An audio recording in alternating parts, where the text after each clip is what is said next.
বিশ্বকাপে নিজেদের প্রথম ম্যাচে কঙ্গোর মুখোমুখি রোনালদোর পর্তুগাল। জয়ের প্রত্যাশায় সমর্থকরা। ইংল্যান্ড ক্রোয়েশিয়া বিগ ম্যাচের অপেক্ষায় ফুটবল দুনিয়া। পুশিন ঘিরে সীমান্ত উত্তেজনা। দিল্লির সদিচ্ছা ছাড়া সংকট নিরসন সম্ভব নয় বলছেন বিশ্লেষক। বাঙালি মুসলিমদের ঠেলে দিচ্ছে ভারত বলছে হিউম্যান রাইটস ওয়াচ। পুলিশ দম্পতির বাসায় গৃহকর্মীকে অমানবিক নির্যাতন। 999-এ কল পেয়ে উদ্ধার, খুলনা মেডিকেলে ভর্তি। জড়িতদের বিরুদ্ধে ব্যবস্থার দাবি। চট্টগ্রামের বাকুলিয়ায় শিশু ধর্ষণ মামলায় আসামি মনিরের যাবজ্জীবন। ফাঁসি না দেয়ায় অসন্তোষ বাদী পক্ষের। শিশু আয়াতকে 6 টুকরা করা হত্যাকারীর মৃত্যুদণ্ড।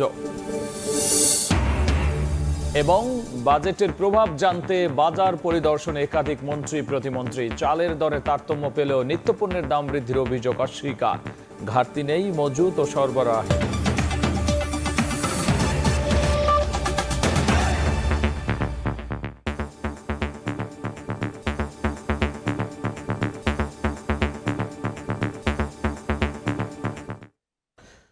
বিএনপির জনমুখী পরিকল্পনা ভেস্তে দিতে চাইলে রুখে দেবে জনগণ। যারা বলে সরকারকে সময় দেয়া যাবে না, তারা নিজেদের স্বার্থে জনগণের বিপক্ষে কথা বলে।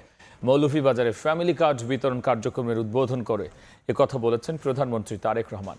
এদিন শ্রীমঙ্গলে ফ্যামিলি কার্ড কর্মসূচির উদ্বোধন করে সরকার প্রধান বলেছেন, টাকা পাচার বন্ধ করে দেশের কল্যাণে ব্যয় করবে সরকার। আশরাফুল ইসলামের ছবিতে মুরসালিন হক জুনায়েদের রিপোর্ট। প্রধানমন্ত্রীর আগমন উপলক্ষে বৃষ্টির বাধা উপেক্ষা করে শ্রীমঙ্গলের ভিক্টোরিয়া স্কুল মাঠ পরিপূর্ণ হয়ে ওঠে দুপুরের আগে। পাইলট প্রকল্পের আওতায় তৃতীয় ধাপে ফ্যামিলি কার্ড বিতরণ কার্যক্রম উদ্বোধন করতে মৌলভীবাজারে আসেন প্রধানমন্ত্রী তারেক রহমান। সরকার গঠনের পর প্রধানমন্ত্রীর প্রথম আগমনে উচ্ছ্বাস ছড়িয়ে পড়ে স্থানীয়দের মাঝে। পরে সরকার প্রধান শ্রীমঙ্গল উপজেলার মির্জাপুর ইউনিয়নের 155টি পরিবারের মধ্যে ফ্যামিলি কার্ড বিতরণ করেন। পাশাপাশি সুবিধাবঞ্চিত বিভিন্ন শ্রেণী পেশার মানুষ এবং মেধাবী শিক্ষার্থীদের হাতে তুলে দেন অনুদানের অর্থ। পরে বক্তব্যে প্রধানমন্ত্রী বলেন, আগামী 1 বছরের মধ্যে নারী চা শ্রমিকদের দেয়া হবে ফ্যামিলি কার্ড। ফ্যামিলি কার্ড দেবার পাশাপাশি এই যে চা বাগানের শ্রমিক, নারী শ্রমিক যারা, তাদের কাছে আমরা অনেকের কাছে আমরা ঘর প্রদানের জন্য 2 লক্ষ টাকা করে দিয়েছি 50 জন। ফ্যামিলি কার্ড, কৃষক কার্ড সহ ভাগ্য উন্নয়ন পরিকল্পনার টাকা নিয়ে যারা প্রশ্ন তোলে তাদের উদ্দেশ্যে তারেক রহমান বলেন, জনগণের অর্থ পাচার হতে দেয়া হবে না, ব্যয় করা হবে জনকল্যাণে। যারা জনগণকে বিভ্রান্ত করতে চায়, প্রিয় ভাই বোনেরা, সেটি সংসদের ভেতরেই হোক, সেটি সংসদের বাইরেই হোক, তাদের ব্যাপারে আপনাদেরকে সচেতন থাকতে হবে। যারা এই দেশ থেকে টাকা পাচার করেছে, যারা এই দেশ থেকে টাকা বাইরে পাঠাতে চায়, জনগণের অর্থ টাকা বিদেশে পাঠাতে চায়, আমরা আজ থেকে তাদের বিরুদ্ধে কঠোর অবস্থান গ্রহণ করব। একদিকে সরকার যেমন একে একে তার নির্বাচনী প্রতিশ্রুতি বাস্তবায়ন করছে, তেমনি অন্য একটি পক্ষ জাতিকে দিগ্ভ্রান্ত করারও চেষ্টা চালিয়ে যাচ্ছে। বিষয়টিকে তুলে ধরে প্রধানমন্ত্রী তারেক রহমান সকলের প্রতি আহ্বান জানালেন গণতান্ত্রিক ও সমৃদ্ধ রাষ্ট্র করতে ঐক্যবদ্ধ থাকার। পরে মৌলভীবাজার সরকারি উচ্চ বিদ্যালয় মাঠে 152 পরিবারের নারীর হাতে ফ্যামিলি কার্ড তুলে দেন প্রধানমন্ত্রী। বক্তব্যে প্রধানমন্ত্রী বলেন, আগামী 5 বছর বিএনপিকে সরকার পরিচালনার দায়িত্ব দিয়েছে জনগণ। তাই বিএনপির জনমুখী পরিকল্পনা যারা ভেস্তে দিতে চায় তাদের রুখে দেবে জনগণ। বিভ্রান্তি সৃষ্টিকারীদের বিরুদ্ধে সতর্ক থাকার আহ্বানও জানান তিনি। বিএনপির বিরুদ্ধে একত্রিত হয়ে যারা আন্দোলন ষড়যন্ত্র করেছিল গণতন্ত্রের বিরুদ্ধে, মানুষের ভোটের অধিকারের বিরুদ্ধে, সেই তারা এখন আবার বলছে সরকারকে সময় দেওয়া যাবে না। জনগণ টাইম দিয়েছে বিএনপিকে 5 বছর। যারা বলে জনগণকে বিএনপিকে সময় দেওয়া যাবে না, তাদের বিরুদ্ধে তাহলে কি করা উচিত? তাদের বিরুদ্ধে সজাগ থাকতে হবে। সরকারের পরিকল্পনা সফল করতে হলে জনগণকে ঐক্যবদ্ধ থাকতে আহ্বান জানান প্রধানমন্ত্রী। মুরসালিন হক জুনায়েদ, সময় সংবাদ, মৌলভীবাজার। মিয়ানমার সীমান্তে কাঁটাতারের বেড়া দেওয়ার উদ্যোগে নেওয়া হয়েছে বলে জানিয়েছেন স্বরাষ্ট্রমন্ত্রী। বাজেট অধিবেশনের প্রশ্নোত্তর পর্বে টেবিলে উপস্থাপিত উত্তরে তিনি একথা বলেছেন। এছাড়াও স্বরাষ্ট্রমন্ত্রী জানিয়েছেন, সরকার মাদক, ছিনতাই ও কিশোর গ্যাংয়ের বিস্তার রোধে বদ্ধপরিকর। অপর এক প্রশ্নের টেবিলে উপস্থাপিত উত্তরে পররাষ্ট্রমন্ত্রী জানিয়েছেন, যুক্তরাষ্ট্রের সঙ্গে বাণিজ্য চুক্তি বাংলাদেশের অবস্থান শক্তিশালী করতে ভূমিকা রাখবে। এছাড়াও পরিকল্পনা মন্ত্রণালয় ও পার্বত্য চট্টগ্রাম মন্ত্রণালয়ের প্রশ্নোত্তর টেবিলে উপস্থাপন করা হয়। দিনের কার্যসূচি অনুযায়ী পরে প্রস্তাবিত বাজেটের উপর সাধারণ আলোচনায় বক্তব্য রাখেন সরকার ও বিরোধী দলের সাংসদ সদস্যরা। এ সময় শিক্ষা খাতে বাজেটের পাশাপাশি মন্ত্রণালয়ের মামলা সংক্রান্ত বিষয় তুলে ধরেন শিক্ষামন্ত্রী।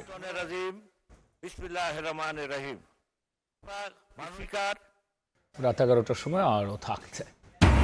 কনস্টেবল নিয়োগ পরীক্ষায় বাদ পড়াদের টার্গেট করে প্রতারক চক্র, চাকরির প্রলোভনে কয়েক লাখ টাকা লুট, সিআইডির অভিযানে আটক 2।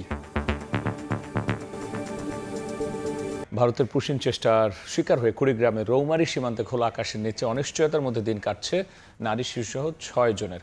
তাদের বাড়ি ময়মনসিংহের ভালুকায়। অভিমানে বাড়ি থেকে বেরিয়ে দালালের খপ্পরে পড়ে ভারতে পাড়ি জমিয়েছিলেন তারা। সেখানে গিয়ে গুয়াহাটি পুলিশের হাতে ধরাও পড়েছিলেন, কিন্তু যথাযথ নিয়ম অনুসরণ না করে তাদের রাতের অন্ধকারে পুশিনের চেষ্টা করে বিএসএফ। এখন শূন্যরেখা আটকে থাকায় উৎকণ্ঠায় দিন কাটাচ্ছেন তাদের স্বজনেরা। উবায়দুল হকের রিপোর্ট। কুড়িগ্রামের রৌমারী সীমান্তে বিএসএফের পুশিনের চেষ্টা ব্যর্থ হওয়ায় কয়েকদিন ধরে গৈটাপাড়া শূন্যরেখায় আটকে আছে 6 জন। সেখান থেকে একটু পরপরই ভেসে আসছে 2 শিশু ফাতেমা ও ফাহিমার কান্নার শব্দ। খোলা আকাশের নিচে অনিশ্চয়তায় দিন কাটানো এসব মানুষের বাড়ি ময়মনসিংহের ভালুকায়। রাগ করে বাড়ি ছেড়ে দালালের খপ্পরে পড়ে ভারতে গিয়েছিলেন তারা। অটোরিকশা কিনতে মায়ের কাছে টাকা চেয়েছিলেন ভালুকার বিরুনিয়া ইউনিয়নের কংসিরকুল গ্রামের বিল্লাল হোসেন। সেই টাকা না পেয়ে অভিমান করে গত 6 জুন স্ত্রী সন্তানদের নিয়ে বাড়ি ছাড়েন তিনি। 9 জুন সেখানকার এক দালালের মাধ্যমে চলে যান ভারতে, কিন্তু সেখানে পুলিশের কবজায় আরও জটিল পরিস্থিতিতে পড়েন তারা। এ নিয়ে সেখানকার গণমাধ্যমে সংবাদও হয়েছিল। ভারত গেছে ধরা খাইছে পুলিশের কাছে। আমরা চাইতেছি যে গত 14 জুন রোববার ভোরে ভারতের জালুরচর বিএসএফ ক্যাম্পের সদস্যরা এক নারী, 3 পুরুষ, 2 শিশুসহ 6 জনকে বাংলাদেশে ঠেলে দেওয়ার চেষ্টা করেন। স্থানীয়দের সহযোগিতায় পুশিন রুখে দেয় বিজিবি। দুই বর্ডারের মাঝখানে আছে, এখন তারে কোন সময় গুলি করে মাইরা ফালাই কি করে তা তো আমরা জানি না। এখন তো আমরা খুব আতঙ্কে অনেক ভয়ে আছি। বিজিবি বলছে, সীমান্তের ভারতীয় অংশে আটকে থাকা ব্যক্তিদের সঠিক তথ্য দিচ্ছে না বিএসএফ। পুশিনের চেষ্টা করা এসব মানুষ নিয়ে আপাতত সিদ্ধান্ত নেওয়া যাচ্ছে না। বিএসএফ আমাদেরকে জানাবে, এদের নাম ঠিকানা হচ্ছে এইটা, এই ঠিকানাটা আমাদের কাছে জানাইলে আমরা তখন আমাদের চ্যানেল মোতাবেক বা পুলিশের মাধ্যমে আমরা তখন ঠিকানাটা আমরা কনফার্ম করব। গত রোববার দুপুরে বিজিবি ও বিএসএফ এর কোম্পানি কমান্ডার পর্যায়ে জরুরি পতাকা বৈঠক হলেও কোনো সমাধান হয়নি। ওবায়দুল হক, সময় সংবাদ, ময়মনসিংহ। বিএসএফ এর পুশিন চেষ্টা ঘিরে উত্তপ্ত বাংলাদেশ ভারত সীমান্ত। একের পর এক চেষ্টা রুখে দিচ্ছে বিজিবি, সজাগ স্থানীয়রাও। পুশিন রাজনৈতিক ইস্যু, এর সমাধান রাজনৈতিকভাবে করতে হবে বলে মনে করেন বিশেষজ্ঞরা। দিল্লির সদিচ্ছা ছাড়া সীমান্ত সমস্যার সমাধান সম্ভব নয় বলেও মত তাদের। বুলবুল রেজার রিপোর্ট।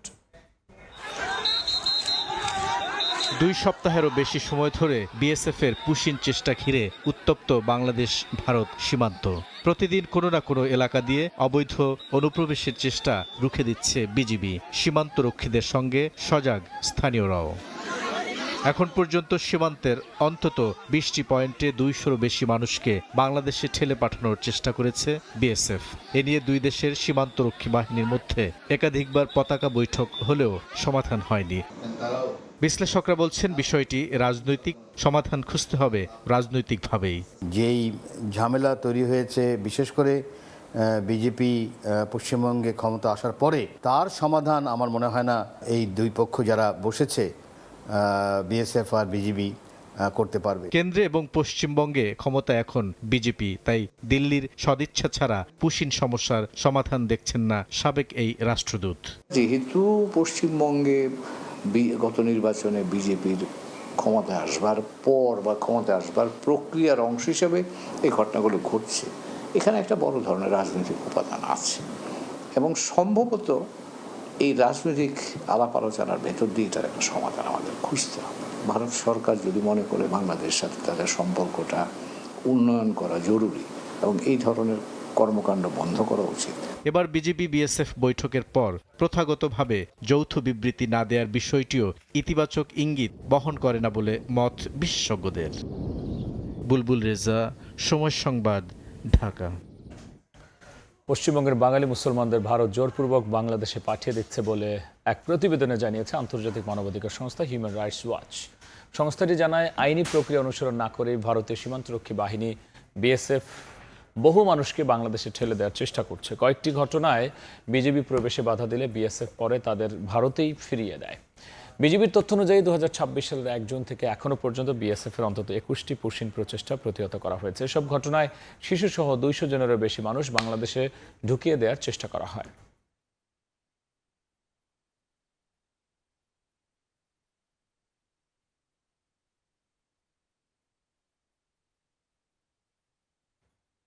দেখছেন রাত 11টার সময়, সঙ্গী থাকুন।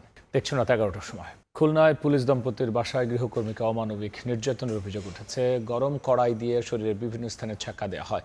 নির্মমের দৃশ্য মোবাইলে ধারণ করেন এক মানবাধিকার কর্মী। 999 কল পেয়ে ভুক্তভোগীকে উদ্ধার করে পুলিশ। এই ঘটনায় জড়িতদের বিচার দাবি করেছেন স্থানীয়রা। জানালা দিয়ে দেখা যায় গরম কড়াই চেপে ধরা হচ্ছে একটি মেয়ের মুখ ও শরীরে। যন্ত্রণায় মুখ ঘুরিয়ে নেয় সে। এরপর কান ধরে উঠবাস করানো হয় মেয়েটিকে। হাত থেকে তরকারি পড়ে যাওয়ায় গৃহকর্মীর উপর এভাবেই নির্যাতন চালায় গৃহকর্ত্রী। খুলনার সোনাডাঙ্গা আবাসিক এলাকার সোলার পার্ক সংলগ্ন একটি ভাড়া বাসায় এ ঘটনা ঘটে।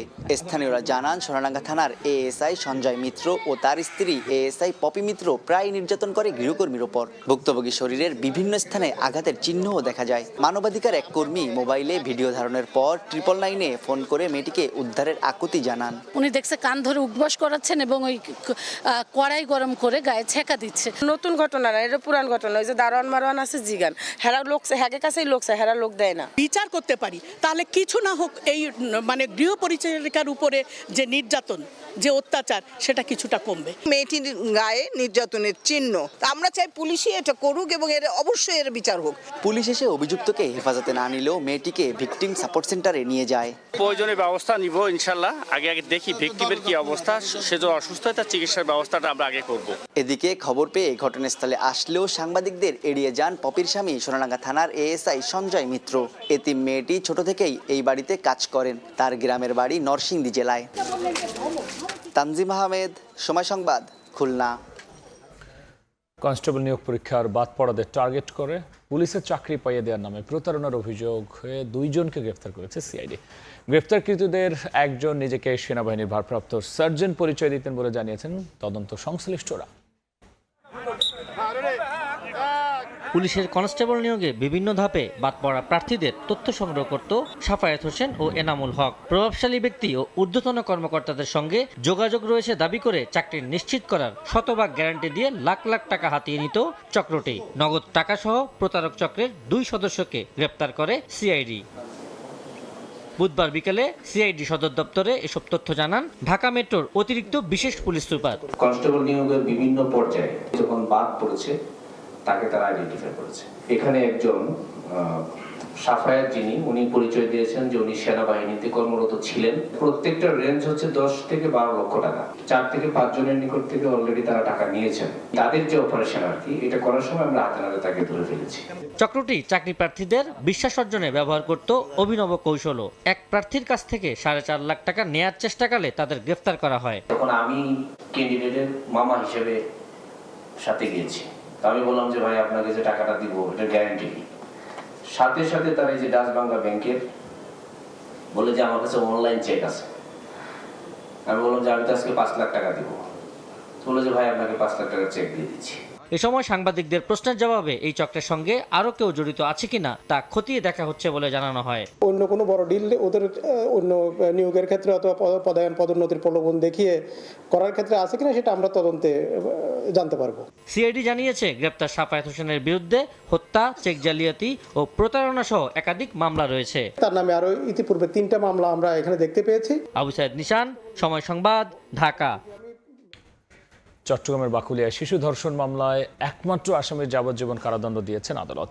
রায়ে অসন্তোষ জানিয়ে উচ্চ আদালতে আপিল করার কথা জানিয়েছে বাদীপক্ষ। এদিকে ইপিজেডে 5 বছরের শিশু আয়াতকে 6 টুকরা করে হত্যায় আসামির মৃত্যুদণ্ড দিয়েছেন আদালত। রায় পেতে 4.5 বছর অপেক্ষা ফুরালো পরিবারের। 8 কার্যদিবসে সম্পন্ন হলো ধর্ষণ মামলার বিচার কাজ। চট্টগ্রামের বাকুলিয়ায় 3 বছরের শিশুকে ধর্ষণ মামলার রায় দিলেন আদালত।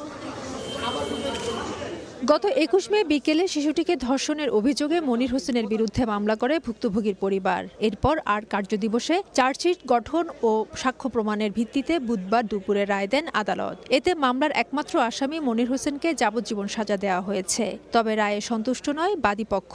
উচ্চ আদালতে আপিল করার কথা জানিয়েছেন আইনজীবীরা। আমার নাতিনেরটা ফাঁসি চাই, আমি উচ্চ আদালতে যাব। আসামির পূর্বে কোনো মামলা না থাকায় এই মামলাটি প্রথম মামলা হওয়ায় আসামিকে যাবজ্জীবন সশ্রম কারাদণ্ড এবং 50,000 টাকা অর্থদণ্ডে দণ্ডিত করেছেন। এদিকে ইপিজেডে শিশু আয়াতকে 6 টুকরা করে হত্যা মামলা 3.5 বছর পর রায় হলো। চট্টগ্রামের 6ষ্ঠ অতিরিক্ত মহানগর দায়রা জজ আদালতের বিচারক মোহাম্মদ আলী আক্কাস আসামি আবিরকে মৃত্যুদণ্ডাদেশ দেন। এছাড়া হত্যাকাণ্ডের সহযোগী অপ্রাপ্তবয়স্ক হওয়ায় শিশু আদালতে আলাদাভাবে তার বিচার কাজ চলছে। এর আগে শনিবার মামলার যুক্তিতর্ক শুনানি শেষ হয়। রায়ে সন্তোষ প্রকাশ করে দ্রুত কার্যকরের দাবি জানান স্বজনরা। 4 বছর পরে এই রায়ের আমি সন্তুষ্ট। 1 মাসের ভিতরে এই রায় কার্যকর করা হোক। আবির আলী যে নৃশংস হত্যাকাণ্ড সংঘটিত করেছে, বিজ্ঞ আদালত এইটার পর্যবেক্ষণে সর্বোচ্চ সাজা মৃত্যুদণ্ডে দণ্ডিত করেছেন। 2022 সালে 14 নভেম্বর ইপিজেডে শিশু আলিনা ইসলাম আয়াতকে হত্যার পর 6 টুকরা করে আবির ও তার বন্ধু। পরে লাশের খণ্ডিত অংশ সাগর ও খালে ফেলে দেয় তারা। ফেদুস লিপি, সময় সংবাদ, চট্টগ্রাম। স্টিলটেক মানে গুণগত মানের নিশ্চয়তা। It's all about stainless style. রাজধানীর আদাবরে ছিনতাইকারীদের ধরতে অভিযানের সময় পুলিশের উপর হামলার ঘটনায় 6 জনকে গ্রেফতার করেছে র্যাব 2। বিকেলে কারওয়ান বাজারে র্যাবের মিডিয়া সেন্টারে তথ্য জানায় সংস্থাটি। এদিকে ছিনতাইয়ের দৌরাত্ম্য কমিয়ে নিরাপদ এলাকার দাবিতে আদাবর থানার সামনে বিক্ষোভ ও মানববন্ধন করে এলাকাবাসী। মঙ্গলবার সকালে আদাবর থানা এলাকায় একটি বিকাশের দোকানে ঢুকে এলোপাতাড়ি চাপাতি চালিয়ে 3 লাখ টাকা ও মোবাইল ফোন ছিনিয়ে নেয় একদল ছিনতাইকারী। ঘটনার পর বিকেলেই ছিনতাইকারীদের ধরতে অভিযান চালালে ধারালো অস্ত্রের আঘাতে আহত হন আদাবর থানার ওসি এবং এক সাব ইন্সপেক্টর। এ সময় পুলিশের পাল্টা গুলিতে আহত হন 2 ছিনতাইকারীও। এই ঘটনার পর বুধবার বিকেলে নিরাপদ আদাবর ও মোহাম্মদপুরের দাবিতে বিক্ষোভ ও মানববন্ধন করেন এলাকাবাসী। অপরাধ প্রবণ এলাকা হলেও এই অঞ্চলে আইন শৃঙ্খলা বাহিনীর জনবল তুলনামূলক কম অভিযোগ করে পুলিশ সদস্য বৃদ্ধি, টহল জোরদার এবং সিসিটিভি ও গোয়েন্দা নজরদারি বাড়ানোর দাবি জানান তারা। এখানে যে সন্ত্রাসীদের এই ধরনের বারবারন্ত, এটাকে যদি উচ্ছেদ করতে হয় সেক্ষেত্রে রাজনৈতিক সদিচ্ছাই আমাদের জন্য সবচেয়ে বেশি জরুরি। এরা নিজেদের কোনো শক্তি থেকে করে না, এরা বিভিন্ন রাজনৈতিক বড় বড় দলের ছত্রছায়ার মাধ্যমে করে। আমরা চাই যারা মূল মাস্টারমাইন্ড তাদেরকে ধরুক, তাদেরকে যথাযথ শাস্তিমূলক ব্যবস্থা করুক। এদিকে ঘটনার তদন্তে গোয়েন্দা নজরদারি বৃদ্ধি করেছে র্যাব 2। অভিযান চালিয়ে চক্রটির 6 সদস্যকে গ্রেফতার করা হয়েছে বলে বুধবার বিকেলে সংবাদ সম্মেলনে জানায় সংস্থাটি। গ্রেফতারকৃতদের মধ্যে রয়েছে মোহাম্মদপুরের শীর্ষ সন্ত্রাসী ফরিদ আহমেদ বাবু ওরফে এক্সেল বাবু এবং কবজিকাটা আনোয়ার গ্রুপের second in command Abu Sayeed. 16 June 2026 মধ্যরাতে গোয়েন্দা তথ্যের ভিত্তিতে র্যাব 2 এর আভিযানিক দল রাজধানীর মোহাম্মদপুর ও মিরপুরের পীরেরবাগ এলাকায় সাঁড়াশি অভিযান চালিয়ে মোট 6 জন ছিনতাইকারীকে গ্রেপ্তার করতে সক্ষম হয়। একই সাথে ছিনতাইকারী ব্যবহৃত মোটরসাইকেল ও সামুরাই উদ্ধার করে। চক্রের বাকি সদস্যদের গ্রেফতারে অভিযান অব্যাহত থাকবে বলেও জানায় সংস্থাটি। মাইমুনা হায়দার চৌধুরী, সময় সংবাদ, ঢাকা। প্রতারণা, জালিয়াতি, অর্থ আত্মসাতের অভিযোগে সাবেক ভূমিমন্ত্রী নারায়ণ চন্দ্রের সোশ্যাল মিডিয়া ম্যানেজার শিশির মুন্নাকে গ্রেফতার করেছে ঢাকা মহানগর গোয়েন্দা পুলিশ। মঙ্গলবার গোপন সংবাদের ভিত্তিতে রাজধানী মতিঝিল থেকে তাকে গ্রেফতার করা হয়। বুধবার এক সংবাদ সম্মেলনে ডিবি জানায়, প্রভাবশালী রাজনৈতিক ব্যক্তিদের নাম ব্যবহার করে বিদেশে লোক পাঠানোর প্রলোভন দেখিয়ে জাল ভিসা ও নকল বিমান টিকিট সরবরাহের মাধ্যমে প্রতারণা করতেন তিনি। এছাড়াও ব্যবসায়িক বিনিয়োগের নামে বিভিন্ন ব্যক্তির কাছ থেকে বিপুল পরিমাণ অর্থ আত্মসাতের অভিযোগ রয়েছে তার বিরুদ্ধে। ডিবি আরও জানায়, 2024 সালের 5 আগস্টের পর অভিযুক্ত শিশির মুন্না কাতার চলে গেল। 2025 সালে ফিরে এসে পুনরায় প্রতারণামূলক কর্মকাণ্ড শুরু করেন। গ্রেফতারকৃতের বিরুদ্ধে আইনগত ব্যবস্থা প্রক্রিয়াধীন বলেও জানায় ঢাকা মহানগর গোয়েন্দা পুলিশ।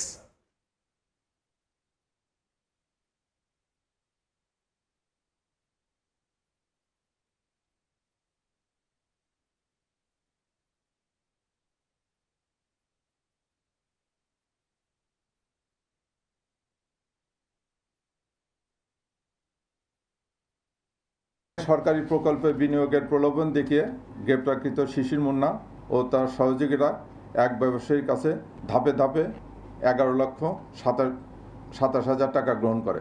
পরবর্তীতে তারা ভুক্তভোগীকে জাল ভিসা ও নকল বিমানের টিকিট সরবরাহ করে। ভুক্তভোগী টাকা ফেরত চাইলে অভিযুক্তরা টালবাহানা শুরু করে এবং তাকে প্রাণনাশের হুমকি দেয়। রাত 11টার সময় আরও থাকছে। যুদ্ধবিরতি লঙ্ঘন করে লেবাননে হামলা, নেতানিয়াহুর কড়া সমালোচনা ট্রাম্পের। বললেন, পাশে না থাকলে অস্তিত্ব থাকতো না ইসরায়েলের। ইরানকেও হুঁশিয়ারি। বাজেটের পর চালের বাজার সহ নিত্যপণ্যের দামে কোনো প্রভাব পড়েনি বলে দাবি করেছেন বাণিজ্য মন্ত্রী ও খাদ্য প্রতিমন্ত্রী। রাজধানী বাদামতলী ও নয়াবাজারে চালের বাজার পরিদর্শন করেন তারা। এদিকে কারওয়ান বাজার পরিদর্শন করে বস্ত্র ও পাট প্রতিমন্ত্রী বলেন, রাজধানীর বাজারে নিত্যপণ্যের দাম স্থিতিশীল রয়েছে। বাজেট ঘোষণার পর রাজধানীর চালের বাজার সহ নিত্যপণ্যের বাজারে প্রভাব পড়ার অভিযোগ ওঠে। এরই পরিপ্রেক্ষিতে বুধবার দুপুরে খাদ্য প্রতিমন্ত্রীকে সঙ্গে নিয়ে রাজধানীর বাদামতলী ও নয়াবাজারে চালের পাইকারি ও খুচরা বাজার আকস্মিক পরিদর্শনে যান বাণিজ্য মন্ত্রী। আর কারওয়ান বাজারে যান পাট ও বস্ত্র প্রতিমন্ত্রী। এ সময় মূল্য পরিস্থিতি নিয়ে উপস্থিত ক্রেতা ও বিক্রেতাদের মতামত জানতে চান তারা। পরিদর্শন শেষে সচিবালয়ে ফিরে বাণিজ্যমন্ত্রী সাংবাদিকদের বলেন, চালের বাজারে প্রস্তাবিত বাজেটের কোনো প্রভাব পড়েনি, বাজার স্থিতিশীল রয়েছে জানিয়ে তিনি বলেন, কেবল নতুন ও পুরাতন চালের দামে কিছুটা তারতম্য দেখা গেছে। চাল ছাড়া অন্যান্য খাদ্যপণ্যের মূল্য স্থিতিশীল রয়েছে বলে দাবি করেন মন্ত্রী। চালের পাইকারি এবং খুচরা বাজারগুলি ঘুরে আমরা যেটি আমাদের লব্ধ তথ্য সেটি হলো মূল্য যথেষ্ট স্থিতিশীল আছে, সরবরাহ পরিস্থিতিও যথেষ্ট সন্তোষজনক আছে। একই ক্যাটাগরির কিন্তু নতুন এবং পুরাতনের মধ্যে একটা পার্থক্য থাকে মূল্যের, এটি স্বাভাবিক। নিত্যপণ্যের বাজার যথেষ্ট স্থিতিশীল আছে। আমরা খুচরা বাজারে তেল দেখেছি, ব্র্যান্ডগুলির সরবরাহ পরিস্থিতিও ভালো আছে। এ সময় খাদ্য প্রতিমন্ত্রী অভিযোগ করেন, বাস্তব পরিস্থিতি যাচাই না করেই আতঙ্কিত হওয়ার মতো কিছু খবর পরিবেশন করা হচ্ছে। আমাদের প্রায় 17 লাখ টনের মতো চাল আছে, আর 3 লাখের কিছু বেশি আমাদের গম মজুদ আছে, এবং আমাদের দৈনন্দিন প্রতিদিনই আমাদের চালের মজুদ বাড়তেছে। আতঙ্কিত করার মতো কোনো খবর আসার আগে যেন বাস্তব পরিস্থিতিটা একটু যাচাই করে নিলে এটি ভালো হয়। এবছর বড় মৌসুমে সরকারের ধান সংগ্রহ পরিস্থিতিও সন্তোষজনক বলে উল্লেখ করেন খাদ্য প্রতিমন্ত্রী। সংগ্রহ যেটা আমাদের চলছে এটি খুবই সন্তোষজনক। প্রসূন আশিস, সময় সংবাদ, ঢাকা। দেশে প্রথমবারের মতো 2টি মুক্ত বাণিজ্য অঞ্চল করতে যাচ্ছে সরকার। 600 একর এলাকা নিয়ে কক্সবাজারের মাতারবাড়ি একটি এবং চট্টগ্রাম বন্দরের কাছে আরেকটি মুক্ত বাণিজ্য অঞ্চল গঠন করা হবে। বিনিয়োগকারীরা কর ছাড়া ব্যবসার সুবিধা পাবেন বলে জানিয়েছেন মন্ত্রী পরিষদ সচিব নাসিমুল গনি। এছাড়াও চট্টগ্রামের আনোয়ারায় চীনা ইপিজেডের কাজ এগিয়ে নিতে বেসরকারি প্রতিষ্ঠানের সঙ্গে চুক্তির সিদ্ধান্ত হয়েছে। সচিব আরও বলেছেন, দেশে পরিবর্তন আনতে দ্রুত কাজ করছে সরকার। প্রশাসনকেও স্পষ্ট নির্দেশনা দেওয়া হয়েছে। কয়েক বছর ধরেই বিনিয়োগ খরায় ভুগছে দেশ। 2024-25 অর্থবছরে বিনিয়োগ প্রস্তাব কমেছে 58%, যা 2018-19 অর্থবছরের পর সবচেয়ে কম। বেসরকারি খাতে ঋণ প্রবৃদ্ধিও 4 বছরের মধ্যে সর্বনিম্ন। অর্থনীতি পুনরুদ্ধারে দেশি বিদেশি বিনিয়োগ বাড়াতে দেশে প্রথমবার মুক্ত বাণিজ্য অঞ্চল প্রতিষ্ঠা করতে যাচ্ছে সরকার। বুধবার সচিবালয়ে অর্থমন্ত্রীর সভাপতিত্বে সরকারি ক্রয় ও অর্থনীতি বিষয়ক মন্ত্রিসভা কমিটির বৈঠকে এ সিদ্ধান্ত হয়। বৈঠক শেষে ব্রিফিংয়ে মন্ত্রিপরিষদ সচিব জানান, চট্টগ্রাম ও কক্সবাজারে 600 একর জায়গায় হবে 2টি মুক্ত বাণিজ্য অঞ্চল। এখানে কর ছাড়া ব্যবসার সুযোগ পাবেন বিনিয়োগকারীরা। এছাড়া চট্টগ্রামের আনোয়ারায় চীনা অর্থনৈতিক ও শিল্পাঞ্চল স্থাপনে বেসরকারি কোম্পানির সঙ্গে চুক্তি সইয়ের নীতিগত অনুমোদন দেওয়া হয়েছে। চট্টগ্রাম জেলার আনোয়ারা উপজেলায় Chinese economic and industrial zone CEIZ স্থাপনের জন্য স্পেশাল পারপাস কোম্পানি বাংলাদেশের সাথে ডেভেলপমেন্ট এগ্রিমেন্ট এবং ল্যান্ড লিজ এগ্রিমেন্ট অনুমোদন ও স্বাক্ষর নীতিগত অনুমোদন। বাংলাদেশে প্রথমবারের মতো মুক্ত বাণিজ্য অঞ্চল করতে যাচ্ছি আমরা। সেই জায়গায় কোনো কাস্টমসের কোনো আইন কানুন প্রযোজ্য হবে না।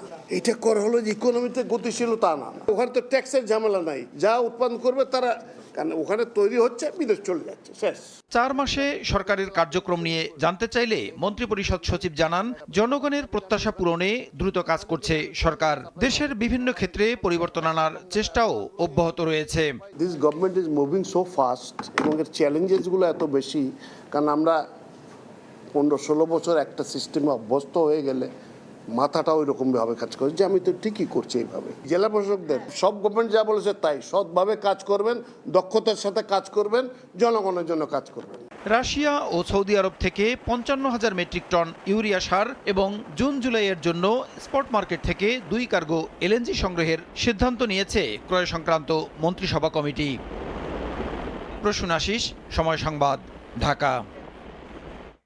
সরকার ব্যবসাবান্ধব বাজেট দিলেও বাস্তবায়ন নিয়ে শঙ্কায় আছেন খোদ অর্থমন্ত্রী। জ্বালানি উপযোগী কর কাঠামোর অভাবে দেশে বিনিয়োগ খরা চলছে, যা কাটাতে ব্যর্থ হয়েছে সরকার। বাজেট নিয়ে বাংলাদেশ চেম্বার অফ ইন্ডাস্ট্রিজ আয়োজিত বৈঠকে সব কথা বলেন ব্যবসায়ী নেতারা। এই সময় এনবিআর সংস্কারের ধীর গতি ব্যবসায়ীদের হুমকির মুখে ফেলছে বলেও জানান বিসিআই সভাপতি।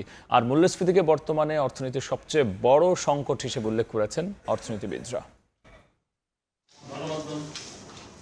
বাজেটে ব্যবসায়ীদের প্রত্যাশা ও প্রাপ্তির হিসাব নিয়ে গোলটেবিল বৈঠকের আয়োজন করে উৎপাদনশীল খাত নিয়ে কাজ করা ব্যবসায়ীদের সংগঠন Bangladesh chamber of industries BCI, যাতে উঠে আসে বাস্তবায়নের সম্ভাবনা ও ব্যবসার প্রতিবন্ধকতার নানা দিক। আলোচনার শুরুতেই বাজেটকে ব্যবসা বান্ধব উল্লেখ করলেও বাস্তবায়ন নিয়ে সংশয়ের কথা জানান এফবিসিসিআই এর সাবেক সভাপতি মীর নাসির হোসেন। বলেন, সঠিক নীতিমালার অভাবে প্রত্যাশিত বিনিয়োগ আসছে না অর্থনীতিতে। চলমান জ্বালানি সংকট নিরসনে বর্তমান সরকারের ব্যর্থতার চিত্র তুলে ধরে এনবিআর এর সংস্কারের ধীরগতিকে ব্যবসায়ীদের জন্য হুমকি হিসেবে উল্লেখ করেন বিসিআই সভাপতি। বলেন, ব্যাংক খাতের সংকট বিনিয়োগকারীদের দুশ্চিন্তা বাড়াচ্ছে। এনবিআর যদি রিফর্ম না হয় প্রপারলি, ও যদি এক্সিকিউশন এবং তার কালেকশনের দুইটা যদি সেপারেটলি ফাংশন না করে এবং ওইটা যদি না হয়, তাহলে কিন্তু এনবিআর এর অ্যাক্টিভিটিজ আসলে সবার জন্য থ্রেট হিসেবে থাকবে। আমার ব্যাংকিং ইন্টারেস্ট রেট হাই, সরকার ইনফ্লেশন কন্ট্রোল করতে পারে না, এই জন্য ইন্টারেস্ট রেট হাই হয়ে গেছে, ব্যাংকগুলোরও কিছু করার নেই। এই জায়গাগুলো ভর্তুকি সরকার আমাদেরকে ইনসেন্টিভের মাধ্যমে দেয়। এখানে ট্যাক্স বছরটাই অন্যায়। অ্যানুয়াল ডেভেলপমেন্ট প্রোগ্রামের হচ্ছে ইনফ্রাস্ট্রাকচার ডেভেলপমেন্ট, সেইটা সবচেয়ে ইম্পর্টেন্ট। কিন্তু সেখানে আমি জানি না কোন কনসিডারেশনে স্টিল মেটেরিয়ালের পরিণত করে এইটাকে বাড়ানো হয়েছে। মূল্যস্ফীতিকে অর্থনীতির জন্য সবচেয়ে বড় সমস্যা বলে জানান অর্থনীতিবিদরা।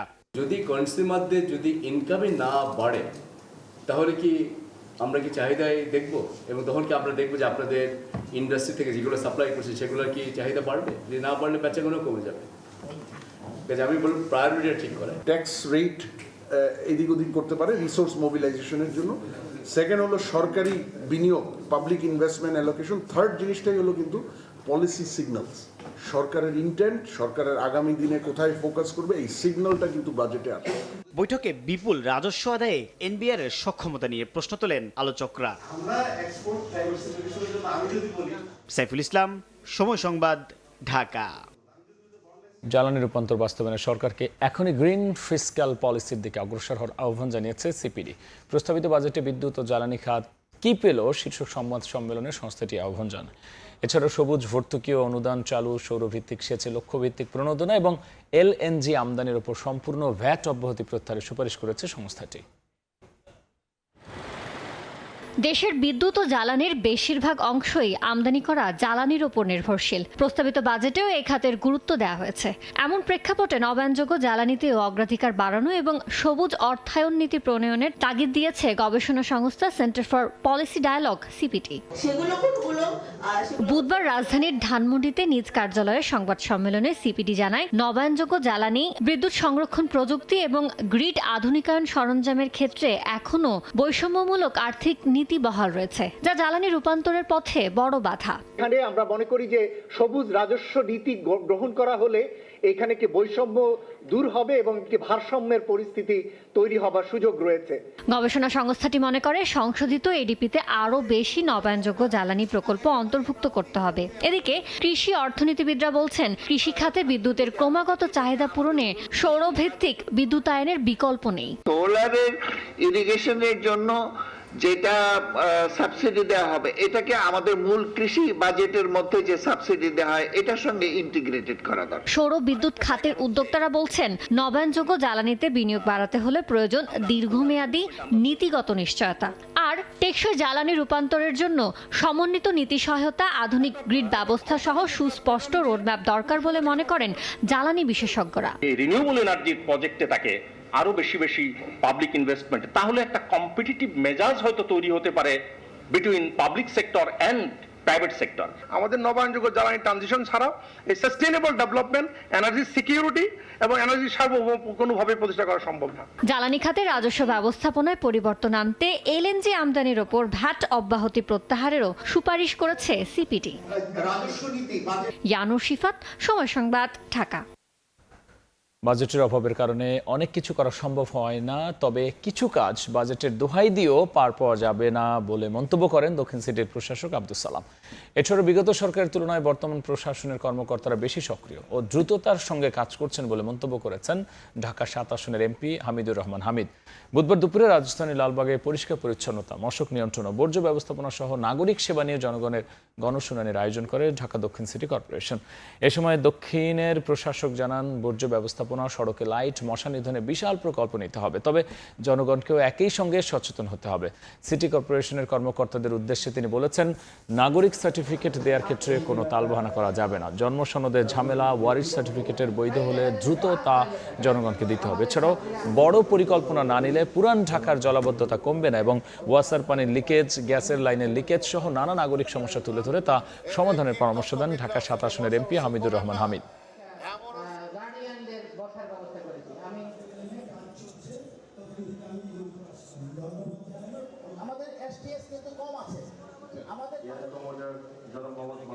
বাজেটের অভাবের কারণে অনেক কিছু করা সম্ভব হয় না, কিন্তু আমি বলছি কিছু কিছু কাজ আছে যেটা হতেই হবে। এটা বাজেটের দোহাই দিয়েও পার পাওয়া যাবে না। তার মধ্যে যে কয়টা কাজ আমি বলছি আপনাদের, একটা হলো বর্জ্য অপসারণ করতে হবে। আজিমপুর কবরস্থান সংলগ্নে একটা রাস্তা আমাদের প্রশাসক সাহেব দেখে এসেছেন, রাস্তাটা বড় করার জন্য। ওইটার কাজটা যেন অতি শিগগিরই যেন কার্যকর হয় সেদিকে একটু লক্ষ্য রাখবে। বিগত দিনের যে সরকার ছিল তার থেকে এখন যে আমাদের প্রশাসক সাহেব আসছেন, কর্মী তার যে কর্মচারী যারা আছেন তাদেরকে বললেই কিন্তু দৌড়ে যায় কাজ করার জন্য। বিনিয়োগকারীদের সুবিধায় দেশে প্রথমবার সরকার 5 বছর মেয়াদী কর কাঠামোর রূপরেখা দিয়েছে বলে মন্তব্য করেছেন প্রধানমন্ত্রী অর্থ পরিকল্পনা উপদেষ্টা ডক্টর রাশেদ আল মাহমুদ তিতুমির। দুপুরে রাজধানী গুলশানে metropolitan chamber of commerce and industry ও পিআরআই আয়োজিত বাজেট পরবর্তী আলোচনা সভায় কথা বলেন তিনি। এই রূপরেখা বিনিয়োগকারীদের আগাম পরিকল্পনা করার সুযোগ দেবে এবং কর নীতি নিয়ে অনিশ্চয়তা কমবে। এছাড়াও নবায়নযোগ্য জ্বালানির দিকে ধীরে ধীরে অগ্রসর হওয়ার পরিকল্পনার কথাও জানান তিনি। তবে মধ্যপ্রাচ্যে চলমান সংঘাতের কারণে জ্বালানি খাতে ভর্তুকির চাপ বাড়ছে বলেও উল্লেখ করেন অর্থ উপদেষ্টা।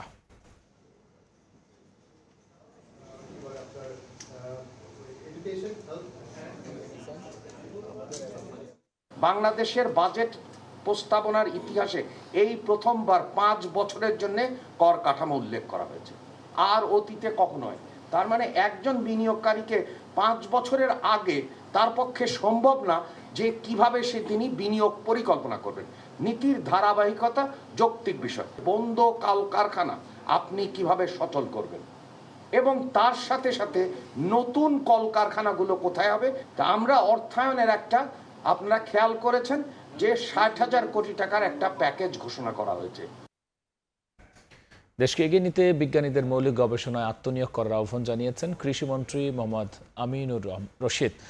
বুধবার মৃত্তিকা সম্পদ উন্নয়ন ইনস্টিটিউটে অনুষ্ঠিত বাংলাদেশ মৎস্য গবেষণা ইনস্টিটিউটের মিঠা পানির মাছের মড়ক প্রতিরোধে ভ্যাকসিন উদ্ভাবন প্রকল্পের ইনসেপশন অনুষ্ঠানে কৃষিমন্ত্রী বলেন, দেশের মৎস্য খাতে বিপুল সম্ভাবনার সুযোগ রয়েছে।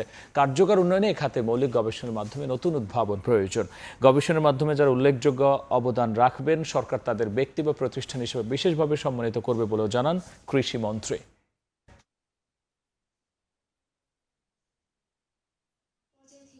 সত্যি কথা কি, আমি নিজেও এটা নিয়ে মাগুর, পাঙাশ, কই, তেলাপিয়া ব্যবহার করছেন। এই মাছের উপযোগী থেকে ভিন্ন দিকে চলে গেলেই মাছ রোগে আক্রান্ত হয়। সুতরাং আপনি অবহিত করেন যে ফার্মার যে না, পানির স্ট্যান্ডার্ড এটা আমাদের দায়িত্ব পালন, সত্যিকার অর্থে দায়িত্ব পালন করতে হবে। শীঘ্রই ইসলামী ব্যাংকের নতুন পর্ষদ গঠনের আশ্বাস দিয়েছে বাংলাদেশ ব্যাংক। সকালে ইসলামী ব্যাংক সচেতন গ্রাহক ফোরামকে এই আশ্বাস দেন ডেপুটি গভর্নর। এর আগে গ্রাহকদের আস্থা ফেরাতে দ্রুত নিরপেক্ষ পরিচালনা পর্ষদ গঠন ও এস আলমের শেয়ার পুরনো মালিকদের কাছে হস্তান্তরের দাবি জানায় গ্রাহক ফোরাম। এদিকে এক বিজ্ঞপ্তিতে ইসলামী ব্যাংক জানিয়েছে, মেয়াদ পূর্তির আগে ভাঙা সঞ্চয় ও আমানত হিসাব 7 কর্মদিবসের মধ্যে পুনরায় চালু করতে পারবেন গ্রাহকরা। তবে 1 জুন থেকে 15 জুনের মধ্যে যারা হিসাব ভেঙেছেন তাদের জন্য এই সুবিধা রাখা হয়েছে, যা পুরনো হিসাবেই তালিকাভুক্ত হবে। এতে যে আরোপিত খরচ ও আর্থিক ক্ষতি তা মওকুফ করা হবে বলেও জানানো হয় বিজ্ঞপ্তিতে।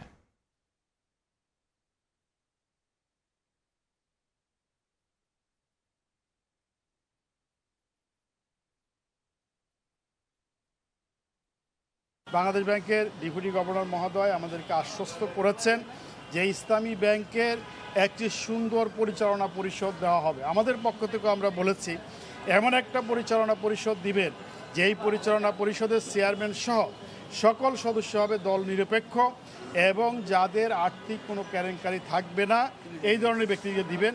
তিনি আমাদেরকে আশ্বস্ত করেছেন। দেখছেন রাত 11টার সময় সঙ্গী থাকুন। হাম উপসর্গ নিয়ে 24 ঘন্টা আরও 4 শিশুর মৃত্যু হয়েছে। হামের টিকা কতটুকু কার্যকর তা নিয়ে মাঠ পর্যায়ে জরিপ শুরু করবে স্বাস্থ্য অধিদপ্তর। হাম পরিস্থিতি উন্নতির জন্য জুন মাসটা অপেক্ষা করতে হবে বলে জানান জনস্বাস্থ্য ইনস্টিটিউটের হাম পোলিও ল্যাবের প্রধান। দেশে হাম সংক্রমণের পেরিয়েছে 3 মাস। স্বাস্থ্য অধিদপ্তরের প্রতিবেদন বলছে, এখনও প্রতিদিন আক্রান্ত হাজারের ঘরে। রাজধানীর হাসপাতালে ভর্তি রোগীর অধিকাংশই ঢাকার বাইরের, তাই স্বাস্থ্য অধিদপ্তরের তালিকায়ও যোগ হচ্ছেন একাধিকবার। আসার পর আজকে দীর্ঘ 10 দিন চলতেছে, আলহামদুলিল্লাহ লাগছে অনেকটা ভালো হামেডিয়া। সেদিন 14 দিন ছিলাম, তারপরে আবার ওদিক থেকে রিলিজ করে দেওয়ার পর থেকে আবার আমাকে বলছে যে জায়গায় এসে ভর্তি হইতে, তা আমরা এই জায়গায় এসে ভর্তি হয়ে যাচ্ছে 5 দিন। জনস্বাস্থ্য ইনস্টিটিউটের হাম পোলিও ল্যাবের প্রধান বলছেন, সঠিক তথ্য উঠে আসছে না স্বাস্থ্য অধিদপ্তরের প্রতিবেদনে। যোগ হচ্ছে পুরাতন রোগীরাও, যে কারণেই প্রকৃত চিত্র বোঝা যাচ্ছে না। অ্যাজ এ ক্লিনিশিয়ান আমরা ওয়েট করতে চাই, একটু দেখতে চাই। আমি আপনাকে একটু আগে বললাম এক্সপ্লেনেশন, যে হয়তো আপনি যেটা বলছেন কিংবা আমাদের সিস্টেম যেটা বলছে তার চাইতে অনেকই কমেছে, কারণ সিস্টেমটা তো কাউন্ট করে ফেলেছে, নতুন কেস কিন্তু আইডেন্টিফাই করছে না। ওদের ডেইলি দেখছে যে বেড সংখ্যা কত, সেটাই কাউন্ট করছে। গত দিনের বেড সংখ্যাটাও কাউন্ট হচ্ছে। সুতরাং আমরা আসলে ডেইলি যে কমছে, যে গ্র্যাজুয়ালিটি যেটা কমছে, এটা আইডেন্টিফাই করছি না। পেশেন্টগুলো আসছে এখন, এই পেশেন্টগুলো তো কিওর হতে মিনিমাম আপনার এই জুন মাসটা যাবে, তাই না? আর ভ্যাকসিন দেওয়া শেষ করেছি আমরা কিছুদিন হলো, 1 সপ্তাহ 2.5 সপ্তাহ। তো এই জুন মাসটা আপনাকে ওয়েট করতে হবে, মানে একদম অ্যাকচুয়াল পিকচারটা দেখার জন্য আসলে কতটুকু কমেছে। আমরা যেটা ইনস্ট্রাকশন পেয়েছি ডিজি অফিস থেকে, যে হয়তো সেল সার্ভে করতে হতে পারে। যদি সেল সার্ভে করে তখনও আমরা বুঝতে পারবো যে আসলে কতটুকু কমেছে কিংবা ভ্যাকসিনের এফিকাসিটা কতটুকু।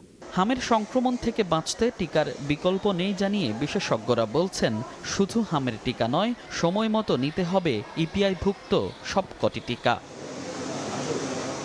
মনির হোসাইন, সময় সংবাদ, ঢাকা। মাছ চাষে অনিয়ন্ত্রিত অ্যান্টিবায়োটিক ব্যবহার জনস্বাস্থ্য পরিবেশের জন্য অত্যন্ত ঝুঁকিপূর্ণ বলে উদ্বেগ জানিয়েছেন মৎস্য প্রাণী সম্পদ মন্ত্রী মোহাম্মদ আমিন উর রশিদ। বুধবার সকালে রাজধানী মৃত্তিকা সম্পদ উন্নয়নে ইনস্টিটিউটে এই কর্মশালায় তিনি জানান, গবাদি পশুর কিছু অ্যান্টিবায়োটিক মাছে প্রয়োগ করা হচ্ছে। এ বিষয়ে সংশ্লিষ্টদের নজরদারি বাড়ানোর আহ্বান জানান তিনি। মৎস্য খাতের উন্নয়নে গবেষণা উদ্ভাবনের বিকল্প নেই জানিয়ে মন্ত্রী জানান, এ খাতের গবেষণায় যারা অবদান রাখবেন সরকার তাদের বিশেষভাবে সম্মানিত করবে। ফার্মার যারা আছে তাদের অভিজ্ঞতার শর্টেজের কারণে পানির কোয়ালিটি কি থাকা উচিত ওই ব্যাপারে তাদের এনাফ অভিজ্ঞতা না থাকার কারণে মাছের চাষ এক পর্যায়ে ক্ষতিগ্রস্ত হয়, বিশেষ করে এই ধরনের রোগ হয়।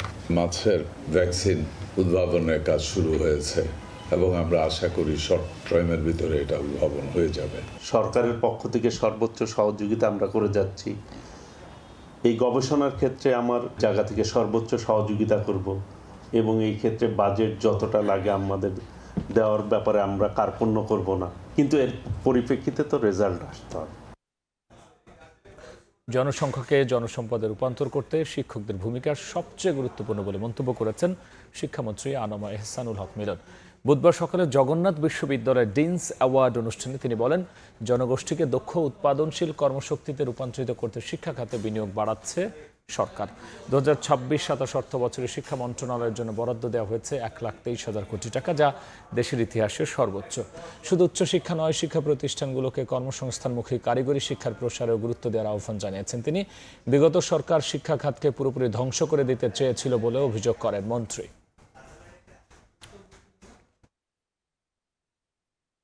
আমাদের হিউম্যান ক্যাপিটাল ডেভেলপ করতে হবে, আমাদের সোশিও ইকোনমিক ডেভেলপমেন্ট করতে হবে।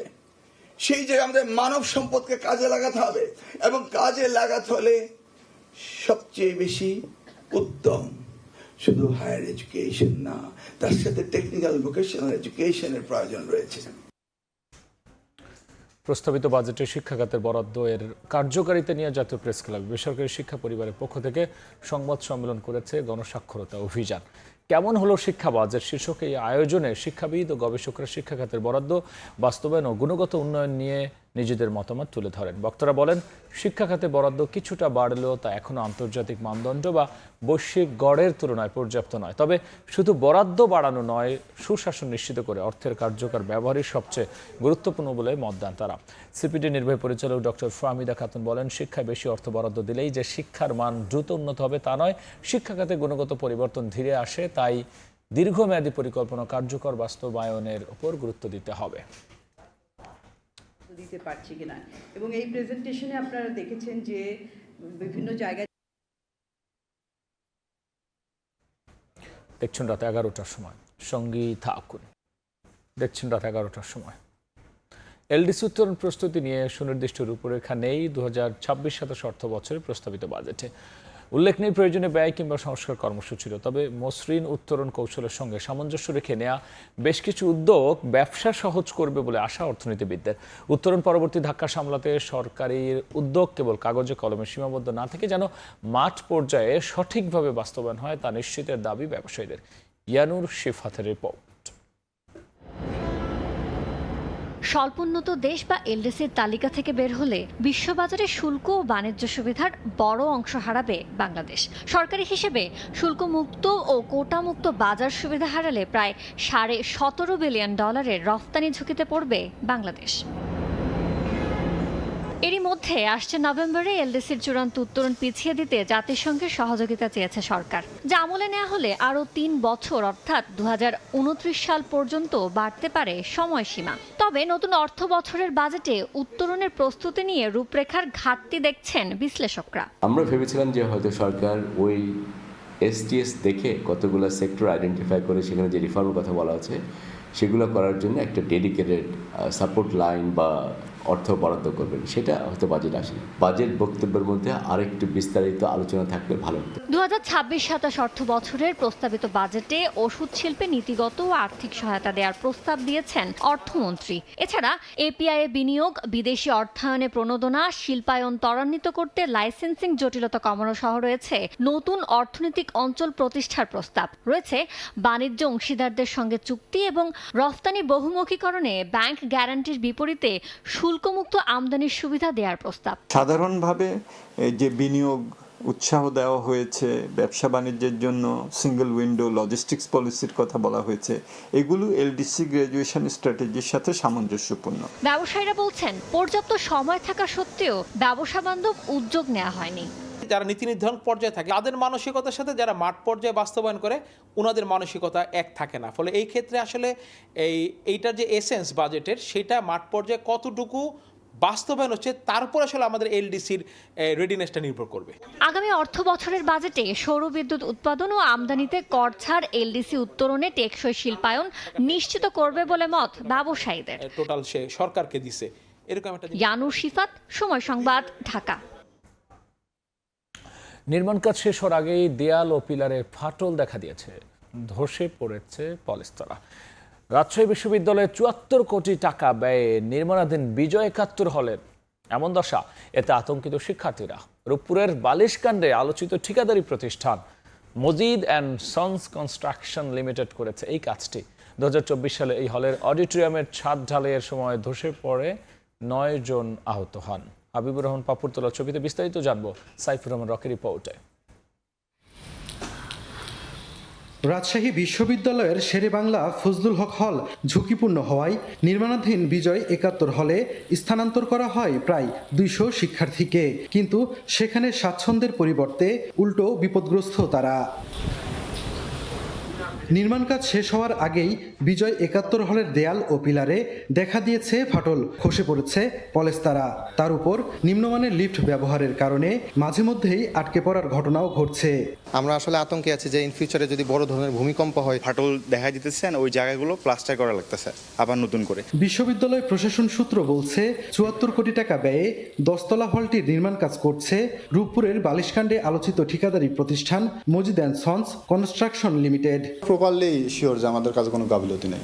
বিশ্ববিদ্যালয়ের প্রধান প্রকৌশলী বলছেন, বিষয়টি তদন্ত করে প্রশাসনের কাছে প্রতিবেদন জমা দেওয়া হলেও তা এখনই প্রকাশ করা হবে না। তদন্ত করেছি, তদন্তে একটা রিপোর্ট দিছি, এখন রিপোর্ট দেওয়ার পরে সে কথাটা তো বলা ঠিক হবে না। ২০২১ সালের সেপ্টেম্বরে হলটির নির্মাণ কাজ শুরু হয়। একাধিকবার সময়সীমা বাড়ানো হলেও কাজ শেষ হয়নি ৫ বছরেও। সাইফুর রহমান রকি, সময় সংবাদ, রাজশাহী। রূপপুর পরমাণু বিদ্যুৎ প্রকল্পের মালামাল পরিবহনের জন্য নির্মাণ করা হয় ঈশ্বরদী রূপপুর রেলপথ, অথচ উদ্বোধনের ৩ বছর পেরিয়ে গেল, কাজে আসেনি ২৬ কিলোমিটারের এই রেলপথটি। বর্তমানে এটি রেল কর্তৃপক্ষের মালামাল রাখার কাজে ব্যবহৃত হচ্ছে। স্থানীয়দের অভিযোগ, অর্থ আত্মসাতের জন্যই এমন অকার্যকর প্রকল্প বাস্তবায়ন করেছে তৎকালীন সরকার। তবে রেলপথটি কাজে লাগানোর আশ্বাস কর্তৃপক্ষের। সবুজ মোল্লার তথ্য ও আসিফ মাহমুদের ছবি নিয়ে রিপোর্ট। পাবনার ঈশ্বরদীতে পারমাণবিক বিদ্যুৎ কেন্দ্রের সরঞ্জাম পরিবহনের জন্য ঈশ্বরদী বাইপাস থেকে রূপপুর পর্যন্ত ২৬.৫২ কিলোমিটার রেলপথ নির্মাণ করা হয়। ঘটা করে এটি উদ্বোধন করা হয় ২০২৩ সালের ৯ ফেব্রুয়ারি। কিন্তু ৩ বছর পেরিয়ে গেলেও এখনও কোনো কাজে আসেনি রেলপথটি। বর্তমানে রেলওয়ে কর্তৃপক্ষের সরঞ্জাম রাখার কাজে ব্যবহার হচ্ছে রেলপথটি। স্থানীয়দের অভিযোগ, ফায়দা লুটতেই এমন প্রকল্প বাস্তবায়ন করেছিল আওয়ামী লীগ সরকার। রেলপথটা আসলে যখন নির্মাণ করে আসলে অপরিকল্পিতভাবেই করা হয়েছে। জনসাধারণের জন্য এটা কোনো উপকারই আসতেছে না। পুরাটাই অকেজ একটা প্রকল্পে পরিণত হয়েছে, যেখানে একটা হিউজ সরকারের অ্যামাউন্ট এখানে ব্যয় করে সেটা এখন আর কোনো কাজেই আসতেছে না। সরকার এটা চালু করে তাহলে পাকশি অঞ্চলের মানুষের জন্য চলাচলের জন্য একটা সুবিধা হবে। তবে রেলপথটি কিভাবে কাজে লাগানো যায় সেই ব্যবস্থা নেওয়ার আশ্বাস দিয়েছে কর্তৃপক্ষ। এখন ব্যবহার হচ্ছে না বলতে বিষয়টা এরকম না যে ব্যবহার হবে না। অবশ্যই আমাদের কর্তৃপক্ষ আছেন, তারা প্রপার ডিসিশন নেবেন এবং যেদিন থেকে বলবেন সেদিন থেকে আমরা এটা অপারেশনে নিয়ে আসতে পারবো। তবে এখানে ফ্যাসিলিটি হিসাবে যেটা বলা চলে, এখানে কিন্তু আমরা লোডিং আনলোডিংয়ের বড় একটা ইয়ার্ড আছে, এটাকে ডেভেলপমেন্ট করতে পারলে এখান থেকে আমাদের ভালো রাজস্ব আসবে। রেলওয়ে কর্তৃপক্ষের তথ্য মতে ঈশ্বরদী রূপপুর রেলপথ নির্মাণে ব্যয় হয়েছিল ৩৩৫ কোটি ৯৭ লাখ টাকা। সময় সংবাদ, পাবনা। দেখছেন রাত ১১টার সময়, সঙ্গী থাকুন। দেখছেন রাত ১১টার সময়। জয়পুরহাটের পাঁচবিবিতে জীবিত ব্যক্তিকে মৃত দেখিয়ে সরকারি সুবিধার কার্ড প্রতিস্থাপনের অভিযোগ উঠেছে। এতে বয়স্ক ভাতা বঞ্চিত হচ্ছেন অন্তত ২ সুবিধাভোগী। এ বিষয়ে ব্যবস্থা নেওয়ার আশ্বাস দিয়েছে প্রশাসন। শাহিদুল ইসলামের সবুজের রিপোর্ট। জীবিত হয়েও সরকারি খাতায় মৃত, বন্ধ বয়স্ক ভাতা। জয়পুরহাটের পাঁচবি উপজেলার ধরঞ্জি ইউনিয়নের বাসিন্দা হাসনা বেগম। অভাবের সংসারে সরকারের পক্ষ থেকে দেওয়া হয়েছিল বয়স্ক ভাতার কার্ড, তবে প্রায় ২ বছরেরও বেশি সময় ধরে পান না সরকারি সহায়তা। হাসনা বেগমকে মৃত দেখিয়ে সমাজসেবা কার্যালয় বরাবর দাখিল করা হয় প্রত্যয়নপত্র। ইউপি চেয়ারম্যান আনোয়ারুল ইসলাম চৌধুরীর সই থাকা প্রত্যয়নপত্র দাখিল হওয়ার পর থেকে ভাতা বঞ্চিত হচ্ছেন হতদরিদ্র এ নারী। 2 বছর হচ্ছে আমাকে দেয় না, আমার ছেলে গেছে যায় দেখে সমাজসেবা অফিসে, আমি বলে মৃত্যু কাগজপাতি দেখে, আমি বলে মৃত্যু। একই দশা পৌর এলাকার বাসিন্দা সন্তোষ চন্দ্র বর্মনের। তাকেও মৃত দেখিয়ে দাখিল করা নথিতে তৎকালীন পৌর মেয়র হাবিবুর রহমান হাবিবের সই রয়েছে। তিনিও পাচ্ছেন না সরকারি সুবিধা। এদিকে বর্তমানে একাধিক মামলায় কারাগারে রয়েছেন তৎকালীন পৌর মেয়র হাবিবুর রহমান হাবিব। গরিব মানুষ, আমি ভ্যান চলে খাই, নাম্বার মানে এরা কাট করে দিল, দেওয়ার পর 3 বার আমি পাচ্ছি টাকা বয়স্ক ভাতা। পরে আমি খোঁজ করে দেখি আমি মৃত্যু হয়ে গেছি। বিভিন্ন ইউনিয়নের সুবিধাভোগী ও তাদের স্বজনদের অভিযোগ, পছন্দের মানুষদের নতুন কার্ড পাইয়ে দিতে নানা কৌশলে বাতিল করা হয় পুরনো কার্ড। আমার দাদু শাশুড়ির নাম বানু, তাকে হচ্ছে মৃত্যু ঘোষণা করে অন্য কাউকে এরা টাকা দেয়। আমার শাশুড়ি মারা যায়নি, এই যে হাসনা বানু, এই যে দেখেন ছবির সাথে মিল করানো হলো না, বার করে দেখালো, মিলও করলো। বয়স্ক টাকা পাতা আমার স্বামী পাতে দেখি যায়, দেখি বন্ধ করেছে। জীবিত থাকতে মৃত্যু বানাতে আমার সঙ্গে কি করে এটা বাদ দেয়, আর আমরা সুস্থ একটা বিচার চাই। এদিকে ইউনিয়ন পরিষদ এবং শহরের বাসায় গিয়েও মেলেনি ইউপি চেয়ারম্যান আনোয়ারুল ইসলাম চৌধুরীর দেখা। মুঠোফোনে কথা হলে তিনি দায়ী করেন মেম্বারদের। মেম্বাররা ইয়া দিলেই তো আমরা দিই, আমরা কি দিতে পারি, ওনারা কি ইয়া করে পরে কারেকশন করে ঠিক করে দেওয়া হয়েছে, নাম দিয়ে দেওয়া হয়েছে। এ ব্যাপারে প্রয়োজনীয় ব্যবস্থা নেওয়ার আশ্বাস দিয়েছে প্রশাসন। তদন্তপূর্বক প্রয়োজনীয় ব্যবস্থা নেওয়া হবে, যারা দোষী বা যারা এর সাথে জড়িত তাদের বিরুদ্ধে আইনানুগ ব্যবস্থা নেওয়া হবে। বিষয়টিতে আমি মাত্র আপনাদের মাধ্যমে অবহিত হলাম। তো এই ধরনের যদি কোনো ঘটনা ঘটে থাকে, আমাদের কাছে যদি সে ধরনের তথ্য আসে, আমরা আইন অনুযায়ী ব্যবস্থা নেব। জয়ফ্রাটে বয়স্ক ভাতার সুবিধাভোগীর সংখ্যা প্রায় 42,500 জন। শাহিদুল ইসলাম সবুজ, সময় সংবাদ, জয়পুরহাট। উৎপাদন খরচের তুলনায় কম দামে বিক্রি হয় ডিম ও মুরগি। রয়েছে বাজার সিন্ডিকেট এবং কর্পোরেট প্রতিষ্ঠানের প্রভাব। চরম সংকটে রাজশাহীর পোল্ট্রি খাত। টানা লোকসানে গত 1 দশকে বন্ধ হয়েছে অর্ধেকেরও বেশি প্রান্তিক ও মাঝারি খামার। বেশিরভাগ উদ্যোক্তা পুঁজি হারিয়ে জড়িয়েছেন ঋণের জালে। প্রান্তিক খামারিদের টিকিয়ে রাখতে বিশেষ ভর্তুকির দাবি প্রাণী সম্পদ কর্মকর্তার। আব্দুল সালামের ছবিতে মওদুদ রানা রিপোর্ট।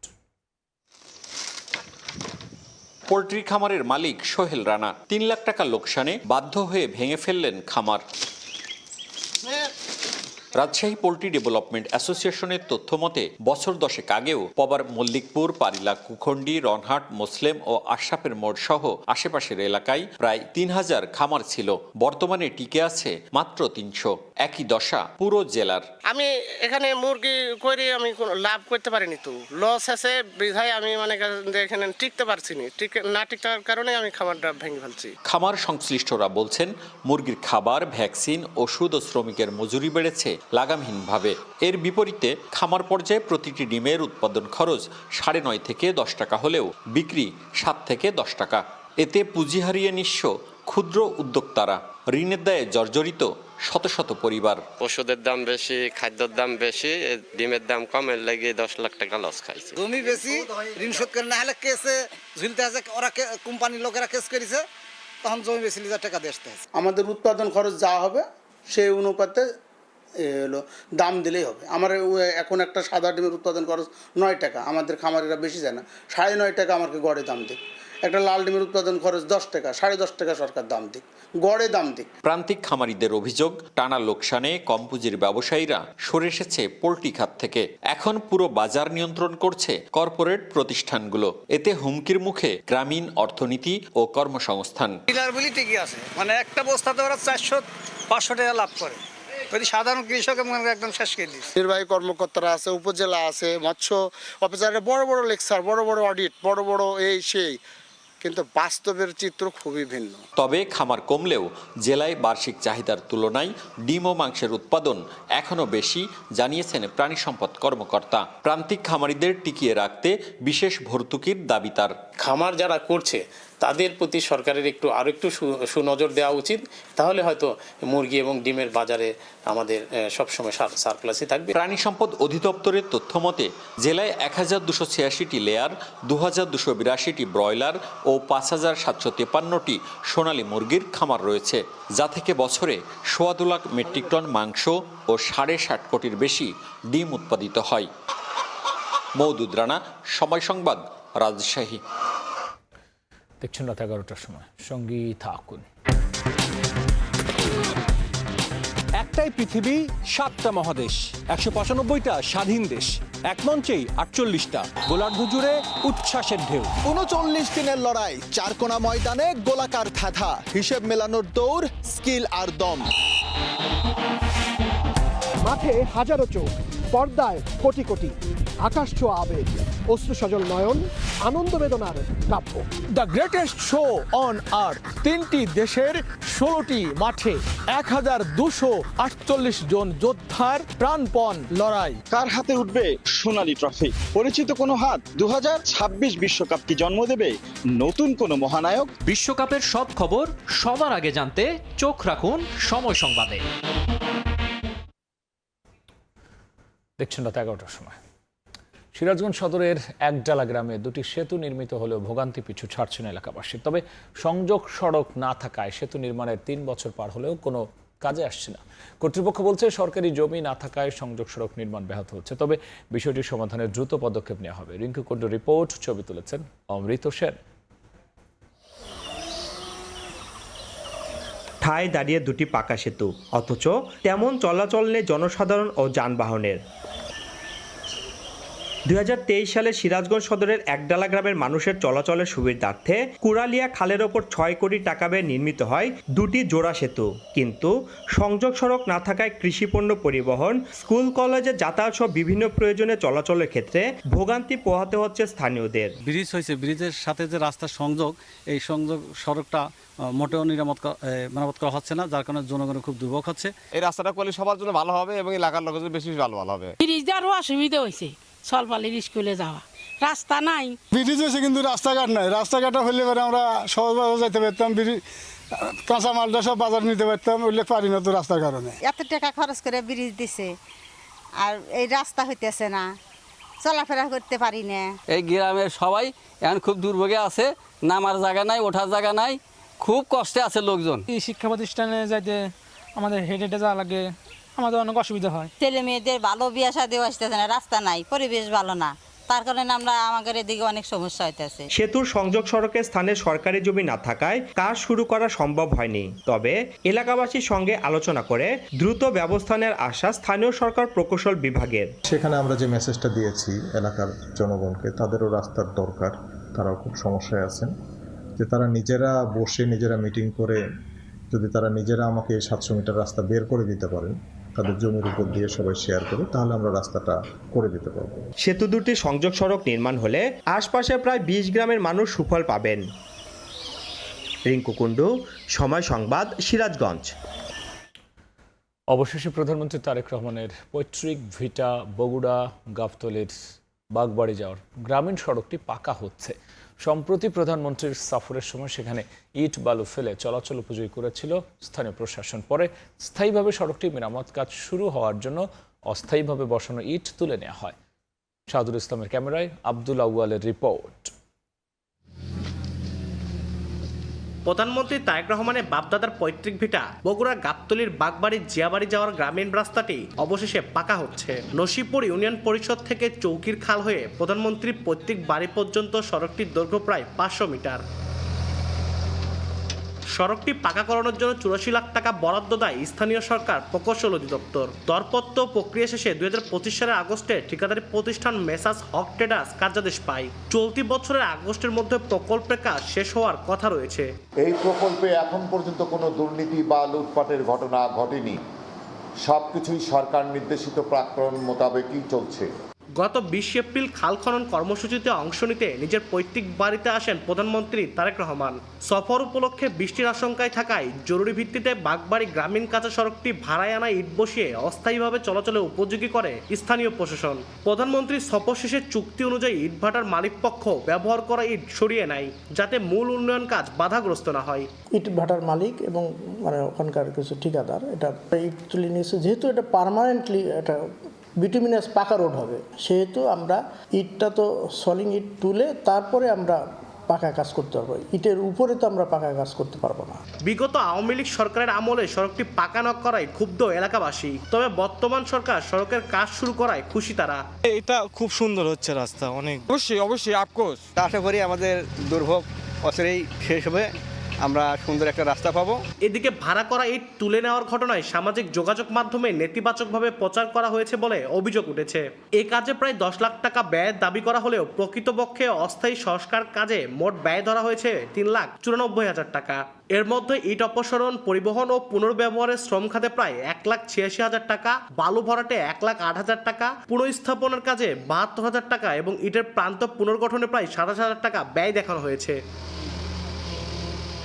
সম্প্রতি বগুড়া সফরে এসে এ নিয়ে কথা বলেন স্থানীয় সরকার, পল্লী উন্নয়ন ও সমবায় প্রতিমন্ত্রী মীর শাহ আলম। পুরো বিষয়টিকে বিভ্রান্তিকর উল্লেখ করে অপপ্রচার থেকে গণমাধ্যমকে বিরত থাকার অনুরোধ জানান তিনি। ভাড়া করে ইট নিয়ে এসে স্থানীয় প্রশাসন আপাতত মাননীয় প্রধানমন্ত্রী চলাচলের ব্যবস্থা করেছেন। এরপরে এখন ঠিকাদার যখন কাজ শুরু করবেন ঘোষণা দিয়েছেন, তখন যার কাছ থেকে ইটটা ভাড়া নিয়েছিল প্রশাসন, স্থানীয় প্রশাসন তাকে ইটটা ফেরত দিয়েছে, সেই ইটটা উঠে নিয়ে চলে গেছে। যদি কি ইট বিছিয়ে দেয় ভাড়া নিয়ে, এটাও লোকাল প্রশাসন করেছে। তাহলে এখানে প্রধানমন্ত্রীর নাম ব্যবহার করে প্রতিমন্ত্রী কি এত বড় দুর্নীতি করলো এখানে, যেটার সাথে আমার বিন্দু মাত্র কোনো সম্পৃক্ততা নাই। গত 20 এপ্রিল প্রধানমন্ত্রী তারেক রহমান বগুড়া সফরে বাগবাড়ি শহীদ জিয়া ডিগ্রি কলেজ মাঠে ফ্যামিলি কার্ড বিতরণ কার্যক্রমের উদ্বোধন, চকিরদহ খাল খনন কাজের উদ্বোধন শেষে নিজ পৈতৃক ভিটা জিয়াবাড়ি পরিদর্শন করেন। আব্দুল আউয়াল, সময় সংবাদ, বগুড়া। দেখছেন রাত 11টার সময় সঙ্গীত ঠাকুর, দেখছেন রাত 11টার সময়।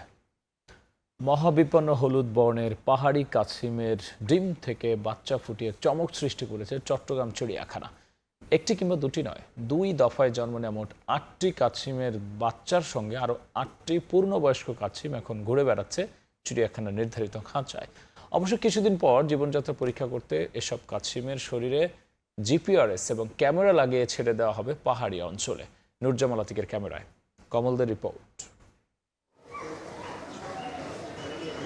শিকার করা ও শিকারি থেকে বাঁচার উপায় যেন শিখে গেছে মাত্র কয়েকদিন বয়সী এসব কাচিম ছানা, আর তাই নিজেকে রক্ষা করতে লুকিয়ে পড়ছে শুকনো পাতার নিচে। 120 দিন পরীক্ষা ও পর্যবেক্ষণের পর একেবারে নিজস্ব পদ্ধতিতেই ডিম থেকে 5টি বাচ্চা ফুটিয়েছে চট্টগ্রাম চিড়িয়াখানার চিকিৎসক দল। অবশ্য তাদের সংগ্রহে 60টি ডিম থাকলেও 2টি ডিম নষ্ট হয়ে গিয়েছিল।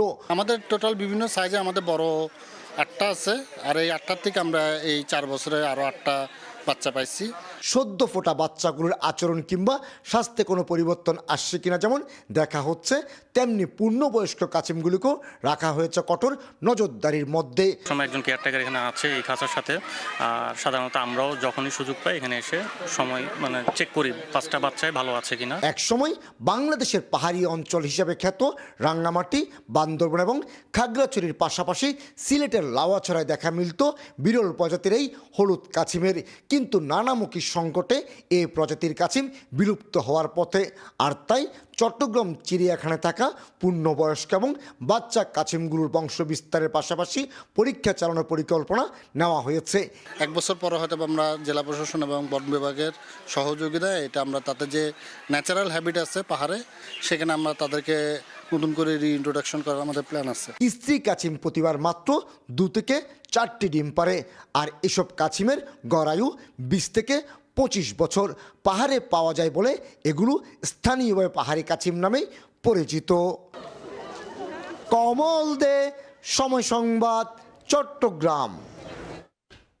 দেখছেন রাত 11টার সময় সঙ্গীত ঠাকুর, দেখছেন রাত 11টার সময়। পরমাণু অস্ত্র তৈরির চেষ্টা করলে ইরানের ওপর নরক নেমে আসবে বলে হুঁশিয়ারি দিয়েছেন মার্কিন প্রেসিডেন্ট ডোনাল্ড ট্রাম্প।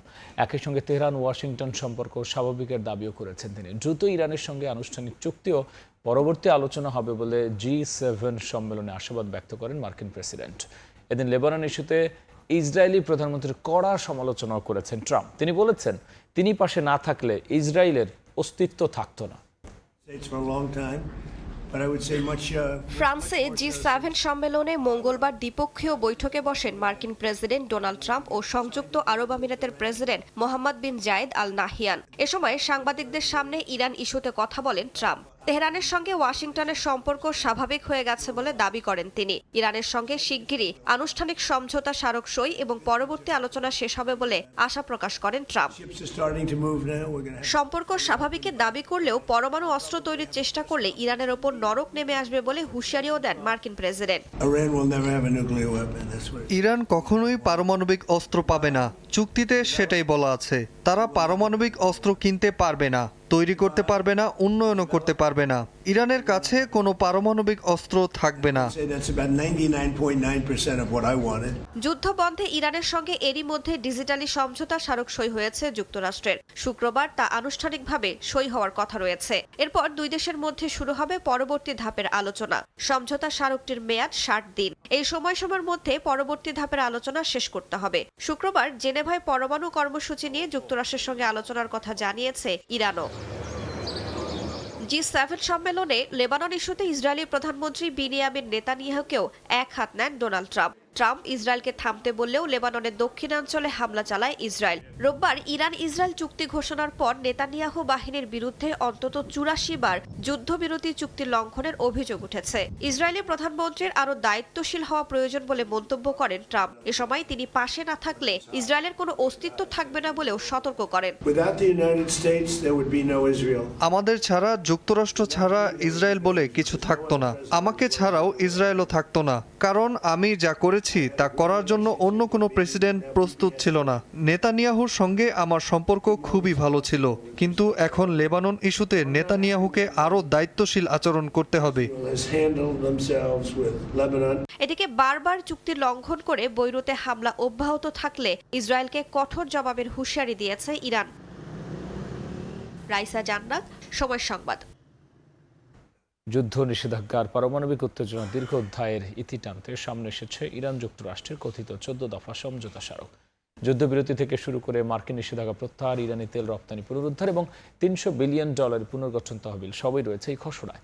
বাস্তবায়িত হলে এটি হতে পারে মধ্যপ্রাচ্যের ভূ রাজনীতিতে কয়েক দশকের সবচেয়ে বড় কূটনৈতিক পুনর্বিন্যাস। ইসরায়েল সহ বিভিন্ন দেশের গণমাধ্যমের প্রতিবেদনে উঠে এসেছে ইরান ও যুক্তরাষ্ট্রের সমঝোতা স্মারকের শর্তগুলো। যেসব শর্তে রাজি হয়েছে দুপক্ষই। প্রস্তাবিত সমঝোতার প্রথম ধাপই হল যুদ্ধের অবসান। ইরান, যুক্তরাষ্ট্র এবং তাদের মিত্ররা সব ফ্রন্টে লেবানন সহ তাৎক্ষণিক ও স্থায়ী যুদ্ধবিরতিতে সম্মত হবে। পাশাপাশি ভবিষ্যতে একে অপরের বিরুদ্ধে সামরিক হামলা, শক্তি প্রয়োগ কিংবা হুমকির পথ থেকেও সরে আসার অঙ্গীকার করা হয়েছে। দুই দেশ একে অপরের সার্বভৌমত্ব ও ভৌগোলিক অখণ্ডতায় সম্মান করবে বলেও উল্লেখ রয়েছে। খসড়ার অন্যতম গুরুত্বপূর্ণ অংশ অর্থনৈতিক ও সামুদ্রিক অবরোধ শিথিল করা। যুক্তরাষ্ট্র ইরানের বিরুদ্ধে নৌ অবরোধ তুলে নেয়ার পাশাপাশি ইরানি তেল ও পেট্রোকেমিক্যাল রপ্তানির জন্য প্রয়োজনীয় ছাড়পত্র দেওয়ার প্রতিশ্রুতি দিয়েছে। একই সময় ইরানও হরমুজ প্রণালী ও পারস্য উপসাগর এলাকায় বাণিজ্যিক জাহাজ চলাচল স্বাভাবিক করতে মাইন অপসারণ সহ প্রয়োজনীয় পদক্ষেপ নেবে। এর ফলে বৈশ্বিক জ্বালানি সরবরাহ ব্যবস্থায় স্থিতিশীলতা ফিরতে পারে বলে মনে করছেন বিশ্লেষকরা। চুক্তির সবচেয়ে উচ্চাভিলাষী অংশ $300 বিলিয়ন পুনর্গঠন পরিকল্পনা। যুক্তরাষ্ট্র ও তার আঞ্চলিক অংশীদাররা ইরানের অর্থনৈতিক পুনর্বাসন ও উন্নয়নের জন্য এই তহবিল গঠনের প্রতিশ্রুতি দিয়েছে। পাশাপাশি ধাপে ধাপে জাতিসংঘ, IAEA এবং যুক্তরাষ্ট্রের একতরফা নিষেধাজ্ঞা প্রত্যাহারের কথাও বলা হয়েছে। জব্দকৃত ইরানি সম্পদ ও তহবিল মুক্ত করে ব্যবহারের সুযোগ দেওয়ার বিষয়টিও অন্তর্ভুক্ত রয়েছে। পারমাণবিক ইস্যুতেও বড় ধরনের সমঝোতার ইঙ্গিত রয়েছে। টাইমস অফ ইসরায়েল বলছে, সমঝোতা স্মারকে ইরান পারমাণবিক অস্ত্র তৈরি করবে না বলে ঘোষণা দিয়েছে। তবে সমৃদ্ধ ইউরেনিয়ামের ভবিষ্যৎ, পারমাণবিক কর্মসূচির সীমা এবং আন্তর্জাতিক পর্যবেক্ষণের কাঠামো চূড়ান্ত চুক্তিতে নির্ধারিত হবে। আগামী 60 দিনের মধ্যে একটি পূর্ণাঙ্গ চুক্তিতে পৌঁছানোর লক্ষ্য নির্ধারণ করা হয়েছে, যা শেষ পর্যন্ত জাতিসংঘ নিরাপত্তা পরিষদের বাধ্যতামূলক প্রস্তাবের মাধ্যমে অনুমোদনের কথা বলা হয়েছে। নাদিম মারজান, সময় সংবাদ।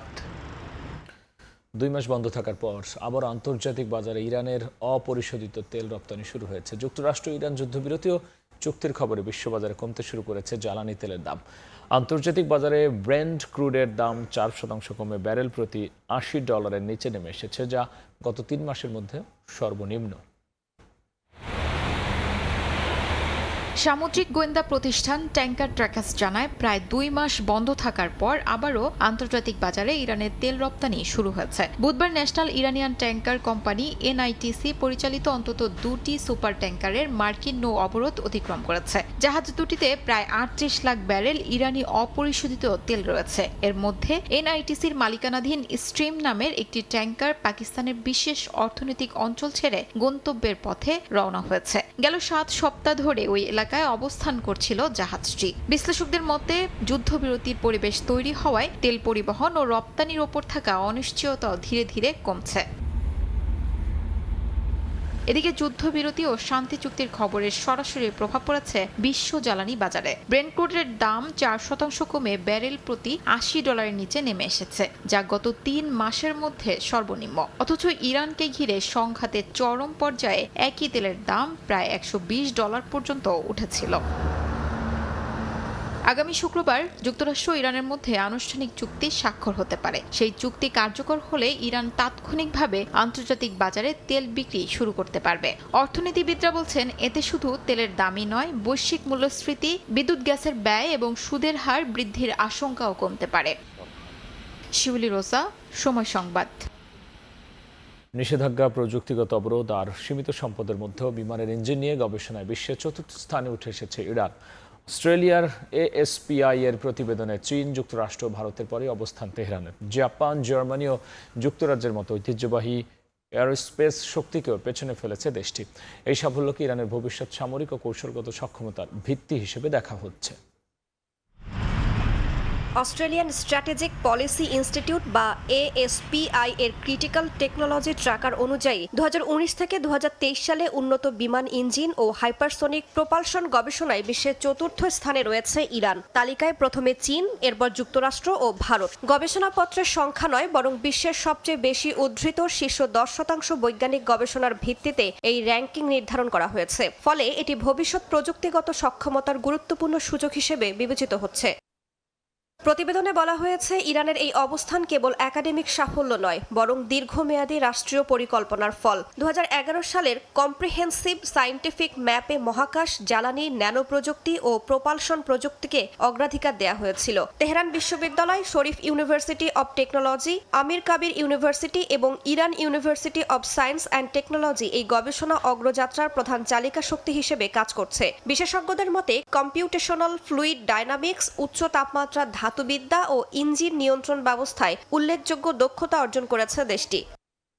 তবে ASPI স্পষ্টভাবে বলছে, গবেষণায় এগিয়ে থাকা মানেই বাণিজ্যিক উৎপাদনে নেতৃত্ব নয়। বোয়িং বা এয়ারবাসের মতো যাত্রীবাহী বিমান তৈরি করতে বৈশ্বিক সরবরাহ শৃঙ্খল, আর্থিক নেটওয়ার্ক এবং আন্তর্জাতিক নিরাপত্তা সনদ প্রয়োজন, যা নিষেধাজ্ঞার কারণে ইরানের নাগালের বাইরে। তাই অর্জিত জ্ঞানকে তেহরান মূলত সামরিক খাতে কাজে লাগাচ্ছে। দেশটির ওজ জেট ইঞ্জিন, জাহেজ 700 টার্বোফ্যান এবং দীর্ঘ পাল্লার ড্রোন প্রকল্পগুলো সেই কৌশলেরই প্রতিফলন।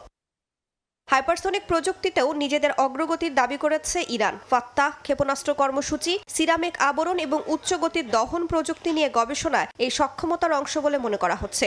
ASPI এর 2025 সালের হালনাগাদ তথ্যে দেখা গেছে, 74টি গুরুত্বপূর্ণ প্রযুক্তি ক্ষেত্রের মধ্যে অন্তত 8টিতে বিশ্বের শীর্ষ 5 দেশের তালিকায় রয়েছে ইরান। বিশ্লেষকদের মতে, সামগ্রিকভাবে প্রযুক্তি ক্ষেত্রে সুপার পাওয়ার না হলেও নির্বাচিত কৌশলগত খাতে গবেষণার সক্ষমতা গড়ে তুলে প্রত্যাশার চেয়েও বেশি সাফল্য অর্জন করেছে দেশটি। রাইসা জান্নাত, সময় সংবাদ। রাশিয়ার হুমকি মোকাবেলায় নতুন প্রতিরক্ষা চুক্তি সই করেছে পোল্যান্ড ও জার্মানি। বুধবার বন্ধুত্বপূর্ণ সহযোগিতা চুক্তির 35তম বার্ষিকীতে নতুন এই প্রতিরক্ষা চুক্তি সই করেন দুই দেশের প্রতিরক্ষা মন্ত্রী। সাইবার নিরাপত্তা, বাল্টিক অঞ্চলে যৌথ কমান্ড, নতুন প্রযুক্তি এবং সামরিক সহযোগিতার বিভিন্ন ক্ষেত্রে এই চুক্তি নতুন দিগন্ত উন্মোচন করবে বলে জানান পোল্যান্ডের প্রতিরক্ষা মন্ত্রী। তিনি আরও বলেন, চুক্তিটি দুই দেশের মধ্যে সামরিক গতিশীলতা বৃদ্ধি এবং সেই লক্ষ্যে প্রয়োজনীয় অবকাঠামো উন্নয়নের সুযোগ তৈরি করবে। রাশিয়ার ক্রমবর্ধমান হুমকি মোকাবেলায় পোল্যান্ড এরই মধ্যে ফ্রান্স ও যুক্তরাজ্যের সঙ্গে প্রতিরক্ষা চুক্তি করেছে এবং ইতালির সঙ্গেও একই ধরনের একটি চুক্তি নিয়ে কাজ করছে।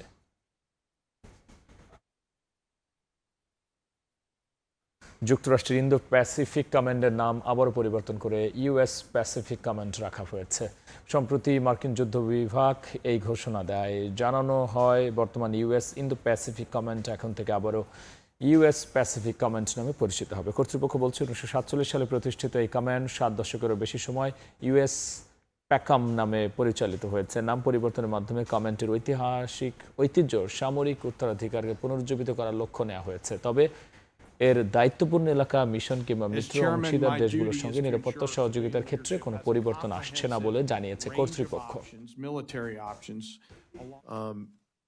Mr. Hurst, on April 29th, as you indicated to the ranking member, you said that the Iran war had cost $25 billion.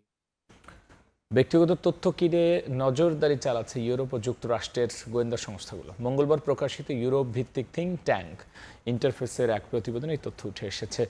11টি গোয়েন্দা তদারকি সংস্থার তথ্য বিশ্লেষণ করে প্রতিবেদনে বলা হয়, বিজ্ঞাপন শিল্পের মাধ্যমে সংগ্রহ করা ব্যক্তিগত তথ্য গোয়েন্দা ও নজরদারি কাজে ব্যবহার করা হচ্ছে। এই পদ্ধতিকে বলা হচ্ছে অ্যাডভার্টাইজিং বেসড ইন্টেলিজেন্স বা অ্যাড-ইন্ট। প্রতিবেদন অনুযায়ী প্রযুক্তি কোম্পানি ও তথ্য ব্যবসায়ীদের কাছ থেকে সংগৃহীত বাণিজ্যিক ডেটা সেট কিনতে প্রতি বছর কোটি কোটি ডলার ব্যয় করছে বিভিন্ন গোয়েন্দা সংস্থা। অনেক ক্ষেত্রে নিজেদের আগ্রহ গোপন রাখতে মধ্যস্থতাকারী প্রতিষ্ঠান বা ছদ্ম কোম্পানিরও ব্যবহার করা হচ্ছে বলে প্রতিবেদনে উল্লেখ করা হয়েছে। ভারতের পশ্চিমবঙ্গে ক্ষমতায় আসার পর থেকে বিভিন্ন এলাকায় অবৈধ নির্মাণ ভাঙতে বুলডোজার ব্যবহার করছে বিজেপি সরকার। ফুটপাত থেকে উচ্ছেদ করা হচ্ছে হকারদের। এই নীতির বিরুদ্ধে রাজপথে নেমে প্রতিবাদ জানান তৃণমূল নেত্রী মমতা বন্দ্যোপাধ্যায়। এদিকে তৃণমূল কংগ্রেসের সাবেক এক মন্ত্রীকে চাঁদাবাজির অভিযোগে গ্রেফতার করেছে শুভেন্দু প্রশাসন। এর আগেও 3 সাবেক মন্ত্রীকে গ্রেফতার করা হয়। সুব্রত আচার্যের রিপোর্ট। পুনর্বাসন ছাড়া হকার উচ্ছেদ এবং সাধারণ মানুষের রুটিরুজি কেড়ে নেয়ার অভিযোগ তুলে বুধবার প্রতিবাদ মিছিল করে তৃণমূল কংগ্রেস। এতে তৃণমূল নেত্রী মমতা বন্দ্যোপাধ্যায়ের সঙ্গে যোগ দেন অসংখ্য মানুষ। মিছিলের পর নিজের ভেরিফাইড ফেসবুক পেজে বিজেপি সরকারের এই জনবিরোধী অপশাসন মানা হবে না বলে হুঁশিয়ারি দেন মমতা। বলেন, উচ্ছেদ অভিযানের নামে খেটে খাওয়া মানুষের পেটে লাথি মারা হচ্ছে। বিকল্প কর্মসংস্থান বা সঠিক পুনর্বাসন ছাড়া হকারদের উচ্ছেদ অভিযান কোনোভাবেই মেনে নেওয়া যায় না। এদিন চাঁদাবাজির অভিযোগে তৃণমূল কংগ্রেসের প্রভাবশালী সাবেক মন্ত্রী উদয়ন গুহকে কলকাতায় নিজের ফ্ল্যাট থেকে গ্রেপ্তার করে পুলিশ। সম্প্রতি তার নিজ জেলা কোচবিহারের দিনহাটা থানায় 2টি মামলা হয়। হকারদের কাছ থেকে টাকা নিয়ে সরকারি জায়গায় দোকান দেয়া ও চাঁদাবাজির অভিযোগে মমতা ঘনিষ্ঠ কলকাতার 108 নম্বর ওয়ার্ডের কাউন্সিলর সুশান্ত ঘোষকেও বুধবার পুরী থেকে গ্রেপ্তার করে পুলিশ। টালমাটাল পরিস্থিতির মধ্যেই কলকাতার বাইপাসের মেট্রোপলিটন এলাকায় অস্থায়ী দলীয় কার্যালয় খালি করার নোটিশ দেওয়া হয়। পরে ভবনটি খালি করে দেয় তৃণমূল কংগ্রেস। সুব্রত আচার্য, সময় সংবাদ, কলকাতা। ভারতের অযোধ্যায় বাবরি মসজিদ ধ্বংস করে নির্মিত রাম মন্দিরে ভক্তদের দেওয়া অর্থ তছরুফের অভিযোগ ঘিরে চরম রাজনৈতিক অস্থিরতা শুরু হয়েছে। উত্তরপ্রদেশ রাজ্য সরকার জালিয়াতির অভিযোগ তদন্তে বিশেষ দল গঠন করার পর এর কড়া সমালোচনা করেছেন সমাজবাদী পার্টির প্রধান অখিলেশ যাদব। সমাজবাদী পার্টি প্রথম রাম মন্দিরের দানের টাকা তছরুফের বিষয়টি সামনে আনে। কংগ্রেসও মন্দিরের ট্রাস্টের কার্যক্রম নিয়ে সরাসরি ক্ষোভ প্রকাশ করেছে। দলটির দাবি, মন্দিরের ট্রাস্টের অব্যবস্থাপনায় প্রায় 200 কোটি টাকার আর্থিক ক্ষতি হয়েছে। প্রধানমন্ত্রীর কার্যালয় ট্রাস্টের সঙ্গে জড়িত থাকায় নরেন্দ্র মোদীরও দায় এড়াতে পারে না বলে দাবি করেছে আম আদমি পার্টি। ভারতের মণিপুরে নিহত 6 নাগা যুবকের স্মরণে মোমবাতি প্রজ্বলন কর্মসূচি পালন করেছে বিক্ষোভকারীরা হত্যাকাণ্ডের বিচার এবং রাজ্যে আইন শৃঙ্খলা পরিস্থিতি জোরদারের দাবি জানান। গেল 13ই মে মণিপুরের লেইলন ভাইফেই গ্রাম থেকে অপহরণ করা হয় 6 নাগা যুবককে। এরপর দীর্ঘ অনুসন্ধান চালিয়ে তাদের মৃত অবস্থায় উদ্ধার করা হয়। স্থানীয় পুলিশ বলছে প্রায় 450 পুলিশ সদস্য 24 ঘন্টার বেশি সময় ধরে অভিযান চালায়।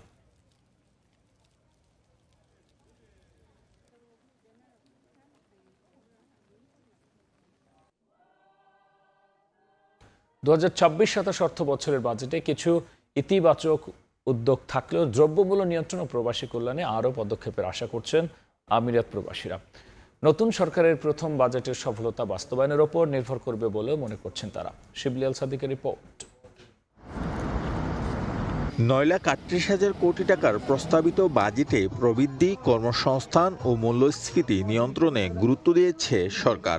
যদিও সবকিছুর আগে নিত্যপণ্যের দাম ক্রয়সীমার মধ্যে রাখা প্রয়োজন বলে মনে করেন সংযুক্ত আরব আমিরাত প্রবাসী বাংলাদেশিরা। আমাদের প্রবাসীদের কথা যেন মাথায় রাখে সরকার। ধন্যবাদ জানাচ্ছি প্রধানমন্ত্রী জনাব তারেক রহমানকে যে দেশ বিদেশে সবার জন্য একটা ভালো বাজেট উপহার দেওয়ার জন্য। প্রবাসীদের ব্যাপার যেন রাখেন, যে বাংলাদেশে গিয়ে তারা যেন একটা সহায়তা পান, যে কিছু করে বাকি জিন্দেগি তারা চলতে পারবে ফ্যামিলি নিয়ে, এই ধরনের ব্যবস্থা যেন সরকার রাখেন। বিভিন্ন সেবা নিশ্চিতে বাজেটে প্রবাসী কার্ড চালুর ঘোষণা দিয়েছে সরকার। এই উদ্যোগকে স্বাগত জানিয়ে বিমান ভাড়া ও অভিবাসন ব্যয় কমানো এবং সহজে ঋণ সুবিধা চান প্রবাসীরা। প্রবাসীদের ব্যাপারে তেমন কোনো উল্লেখযোগ্য উদ্যোগ দেখা যায়নি, এটা সঠিক। তবে এটা কতগুলি বাস্তবসম্মত কারণও আছে, কারণ বাংলাদেশের অর্থনীতির যে অবস্থা এবং ব্যাংকিং সেক্টরে যে বিশৃঙ্খলা সরকারের জন্য সেটা একটি বড় চ্যালেঞ্জ। বিভিন্ন অর্থনীতিবিদ, টিআইবি সহ সবাই এই বাজেটকে কিন্তু স্বাগত জানিয়েছে।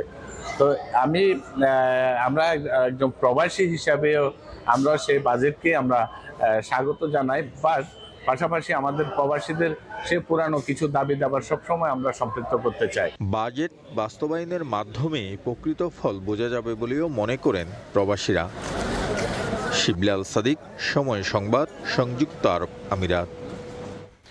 বাংলাদেশ থেকে পাচার হওয়া হাজার হাজার কোটি টাকার অনুসন্ধান এখন পৌঁছে গেছে মালয়েশিয়ার অভিজাত হোটেল সাম্রাজ্যে।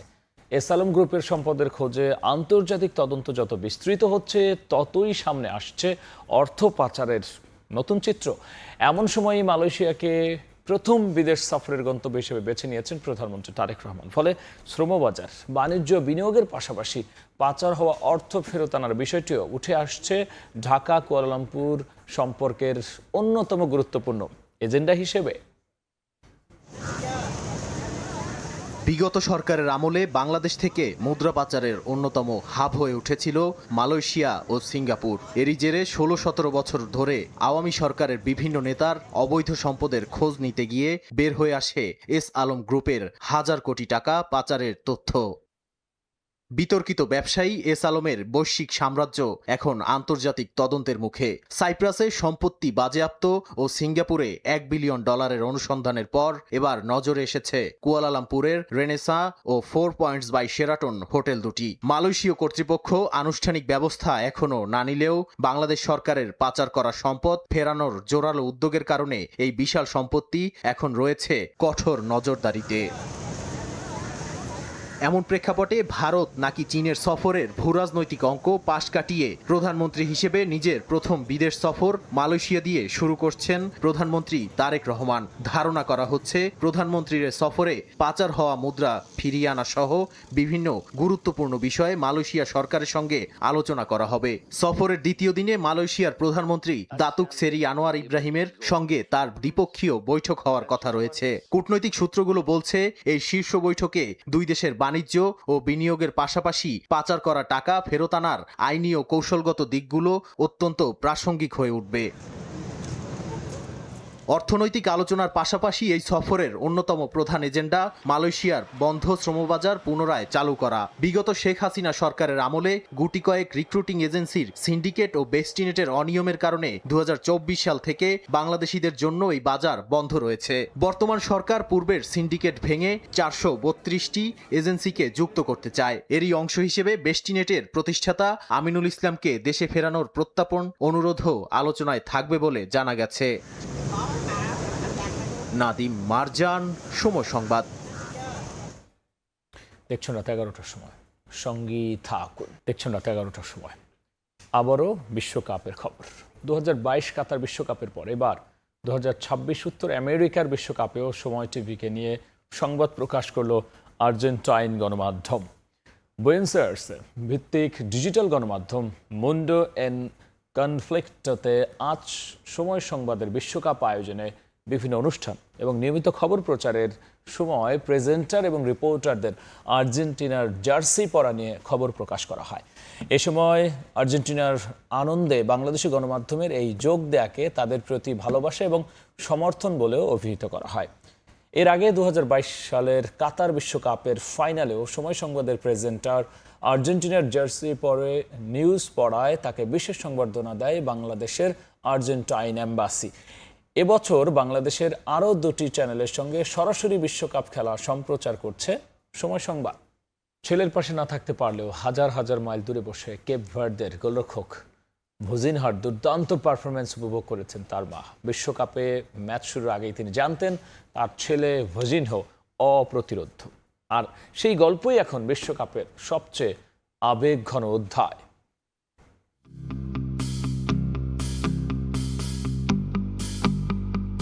কেপ ভার্দের সুপারস্টার গোলরক্ষক 40 বছর বয়সী ভজিনহা ও তার মায়ের গল্প এখন টক অফ দ্য টাউন। যে মুহূর্ত তাকে তারকা বানালো সেই সময়টাই যেন প্রাণ ভরে উপভোগী করতে পারেননি ভজিনহা। শেষ বাঁশি বাজতেই অঝরে কেঁদেছিলেন তিনি। অর্থের অভাবে মাকে বিশ্বকাপের স্টেডিয়ামে নিয়ে আসতে না পারায় ছিল তার আক্ষেপ। মাকে সঙ্গে নিয়ে আসতে না পারায় ছেলের আক্ষেপ থাকলেও মায়ের মনে সুপারস্টার ছেলেকে নিয়ে শুধুই গর্ব। ভোজিনহার মা আনা ইভোরা ৬,৪০০ কিলোমিটার পথ পাড়ি দিতে না পারলেও নিজের বাড়িতে টেলিভিশনের সামনে বসে দেখেছেন ছেলের প্রতিটি সেভ। খেলা দেখার সময় অত্যন্ত নার্ভাস ছিলেন এই মা, কিন্তু একই সঙ্গে ছেলের সাফল্যে গর্বিত তিনি। ভোজিনহার দাদা প্রায়ই তাকে মাঠে নিয়ে যেতেন। তার বাবা চাইতেন না যে সে ফুটবল খেলুক, কিন্তু তার দাদা তাকে বলতেন, একদিন আমি তোমাকে বিশ্বকাপে খেলতে দেখব। আর ঠিক সেটাই ঘটল। ম্যাচ শেষে ছেলের ফোনও পেয়েছিলেন ইভোরা। ফোনের ওপারে ছিল উচ্ছ্বাস, আনন্দ আর কান্না জড়িত কণ্ঠ। বলতে গেলে পুরো এলাকা জুড়ে ছেলেকে নিয়ে ফ্লেক্স করে বেড়াচ্ছেন এই গর্বিত মা। স্পেনের বিরুদ্ধে ম্যাচের পর থেকে অভিনন্দন জানিয়েছেন আত্মীয় স্বজন, পাড়া প্রতিবেশী সবাই। মায়ের বিশ্বাসও কখনো কখনো যে ভবিষ্যৎবাণী হয়ে যায়, ভোজিনহার মাই যেন তা প্রমাণ করে দিচ্ছে। বিশ্বকাপে স্পেনের বিপক্ষে ম্যাচের আগের দিন জাতীয় টেলিভিশনে হাজির হয়ে আনা ক্যান্ডিদা ইভোরা বলেছিলেন তার ছেলের জালে বল জড়াতে পারবে না কেউই। পরের দিন সেই কথাই যেন সত্যি করে দেখালেন ভোজিনহা। মালিহা সুহরওয়ার্দী, সময় সংবাদ। এ পর্যায়ে শীর্ষ সংবাদ জানিয়ে দিচ্ছি আরও একবার। বিএনপির জনমুখী পরিকল্পনা ভেস্তে দিতে চাইলে রুখে দেবে জনগণ। মৌলভীবাজারে ফ্যামিলি কার্ড বিতরণ করে প্রধানমন্ত্রী। টাকা পাচার বন্ধ করে মানুষের ভাগ্য উন্নয়নে ব্যয় করবে সরকার। পুশিন ঘিরে সীমান্তে উত্তেজনা। দিল্লি সদিচ্ছা ছাড়া সংকট নিরসন সম্ভব নয় বলছেন বিশ্লেষক। বাঙালি মুসলিমদের ঠেলে দিচ্ছে ভারত, বলছে হিউম্যান রাইটস ওয়াচ।